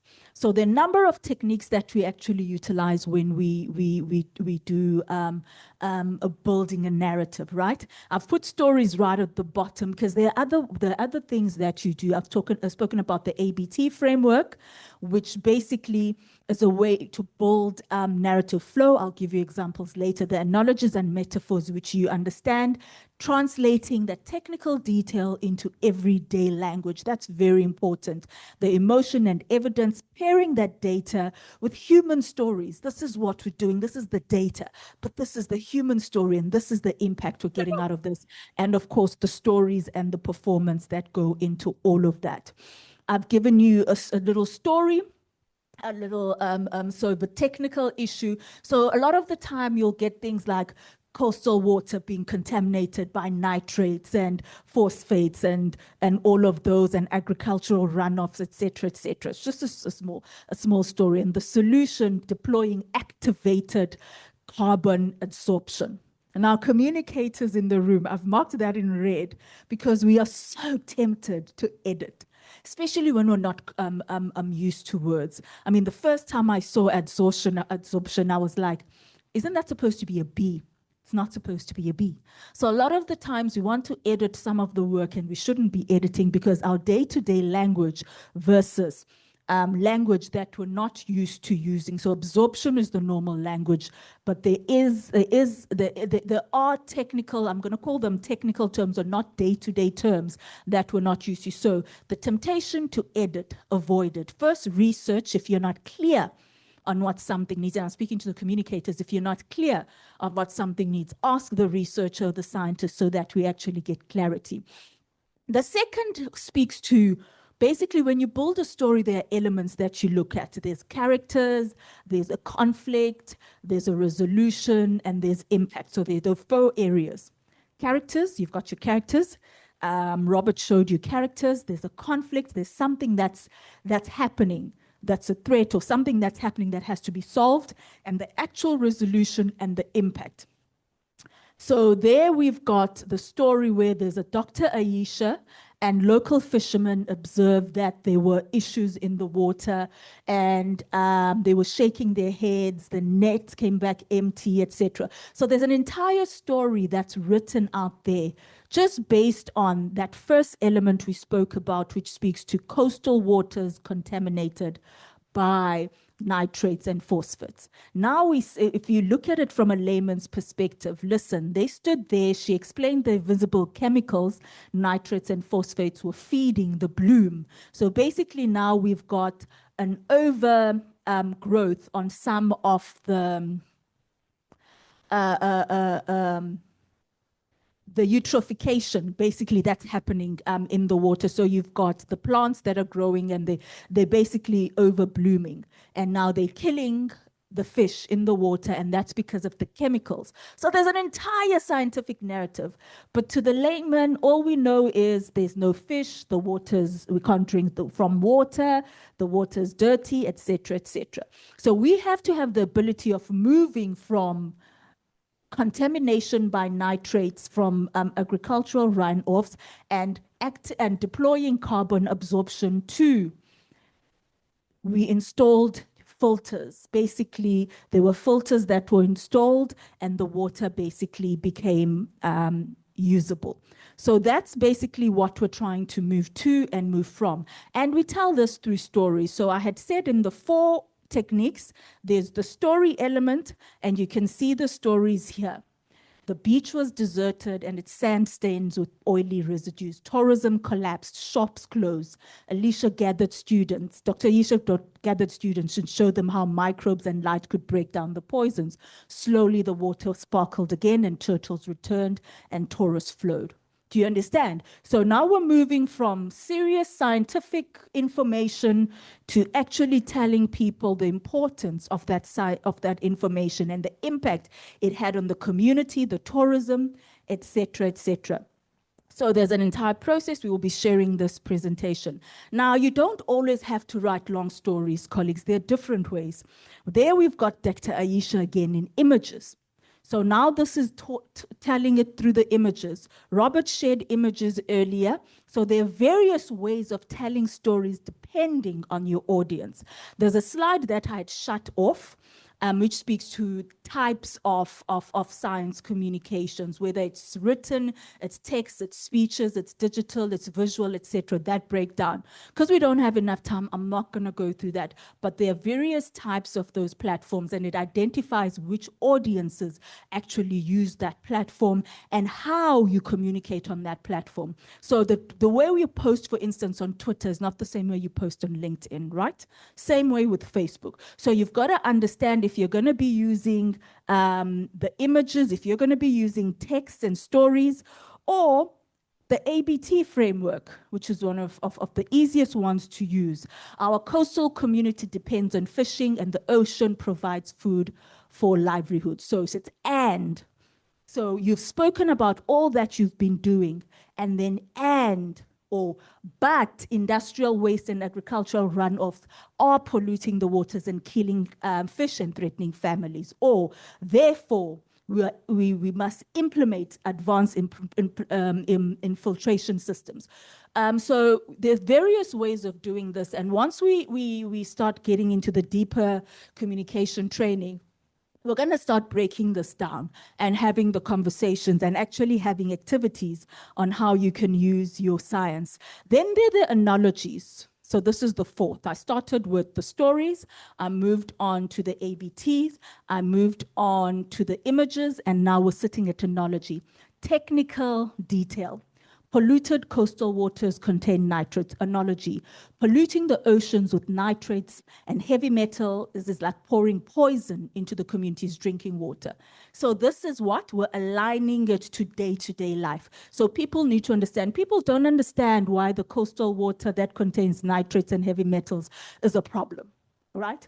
They don't understand what you're talking about, toxins that suffocate marine ecosystems and all of that. But if you pull it down to the heavy metals that are poisoning the community's drinking water, and if you drink them, basically you're poisoning the community. And therefore what we are doing is solving and ensuring that you have safe drinking water. So that is just breaking it down in how we have to communicate. Radio telescope detect faint cosmic signals. What on earth are you saying? We're listening to the universe with a radio telescope. It's like holding a giant ear to the sky. We keep talking about this ear, catching whispers from billions of years ago.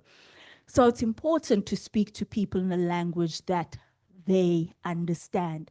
So we're going to keep continuing to try and do this so that people actually understand what it is that we are talking about. One of my favorite storytellers is President Barack Obama. I'm not going to go through this entire thing, but he always weaves in his own life biography into the conversations that he has.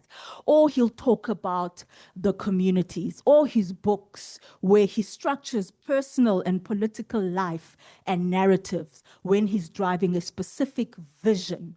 So and if you listen to Barack speak quite a bit, you'll pick that up. So whether it's his oral stories or archives, he always highlights how he invited diverse voices onto that narrative, and really to reinforce transparency and empathy. And I'm going to pause on empathy because empathy is very important, colleagues. Empathy is something that flows across the board. You cannot communicate if you don't know how to empathize. Because you've got to understand your audience. You've got to understand where the other people are standing. So the moment we communicate and we forget the audience, the message is not going to be going out. He had his own communication techniques that we used, but he always used characters. He'll talk about ordinary Americans, workers, soldiers, families. That's what he always spoke about. And then he'd frame economic challenges as a collective struggle. It's our story.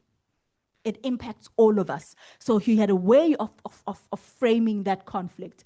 And when he spoke about resolutions, he spoke about positioning policy solutions towards hope and progress. So do you understand? So it's not that the issue is not policy.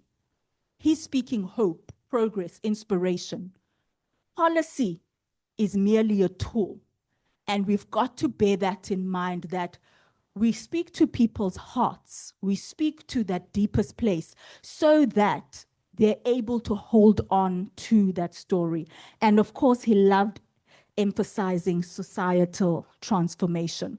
These are just a few of my favorite comics that I can't get over. Mission Meerkat, so Robert beat me to it, is right up there.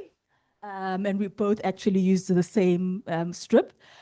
There's something called the Awkward Yeti that I love. So it teaches on body language, issues of gut instinct, etc. So you'll see that there are characters. You've got tongue and heart as characters. Tongue and heart are always up to no good. They spoil everything. And you've got brain trying to bring everything to order. We can relate to that because our taste buds sometimes rule our brains, and it is what it is, but it's in a way that people can understand. If you look at the second one, which really speaks to mental health as well, where brain is trying to think of a solution and all heart wants to do is escapism. Again, it speaks to us when we've got problems. Do we move into escapism, and what happens at the end? We burn ourselves out. If you look at Mission Meerkat, talks about unlocking the mysteries of the universe and basically listening. And all Meerkat is thinking about is his stomach. But is it bat-eared fox is actually saying, well, listening is important. It can even feed your stomach. So there's a lot of correlation on how we bring everyday things into science so that people can actually understand.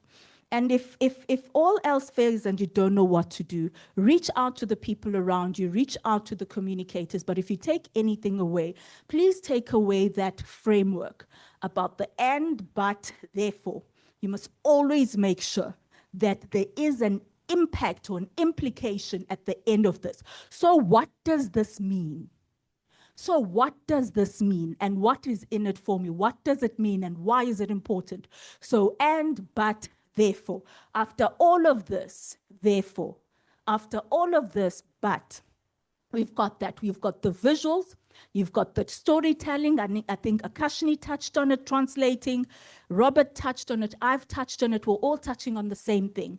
It's not watering down. We need to translate it into a language that people understand. So you're translating scientific English into normal English that people will be able to understand.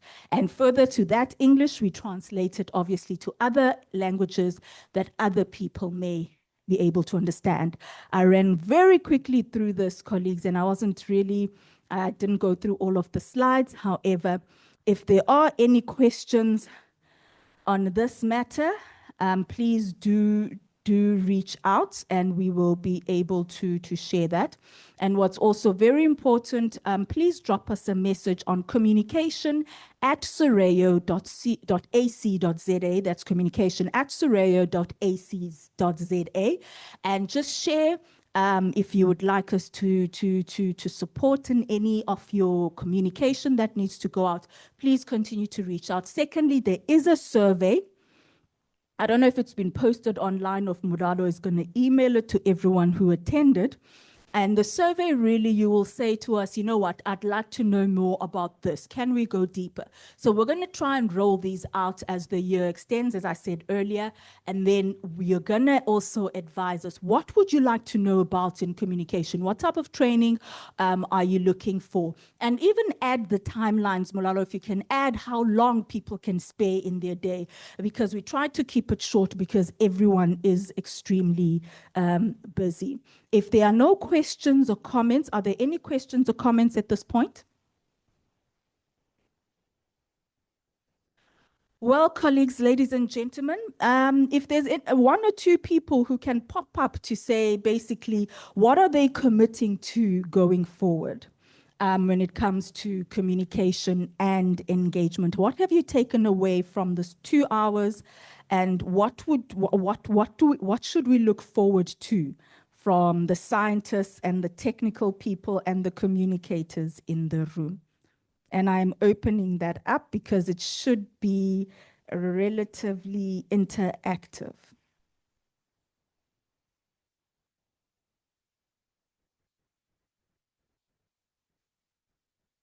Is there no one taking anything away? What is your one thing?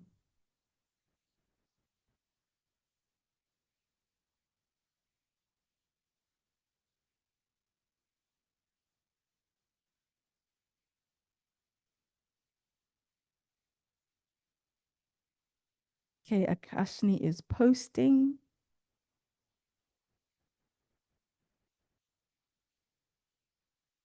Okay, thank you, Akashni. So it's the communicators who are communicating. Our scientists and technical people are not talking to us today. That is well, colleagues. The survey has been dropped onto the box. I think thank you, Akashni. I think just if you can fill in that document, if there's additional things, please, I'm sure there's a space where you can write something there. Complete the survey. It's been dropped by Mulalo. If you don't get it now, please do drop a message to communication@sarao.ac.za and we'll assist you going forward. We've come to the end of the session and I want to thank you for your time, and I do apologize that we've run over. I think our panel discussion actually ran over by about 15 minutes, and so it just impacted the rest of the session and we had to really boot camp it and crash course. So have a fabulous afternoon and I'm looking forward from hearing from you. Thank you very much.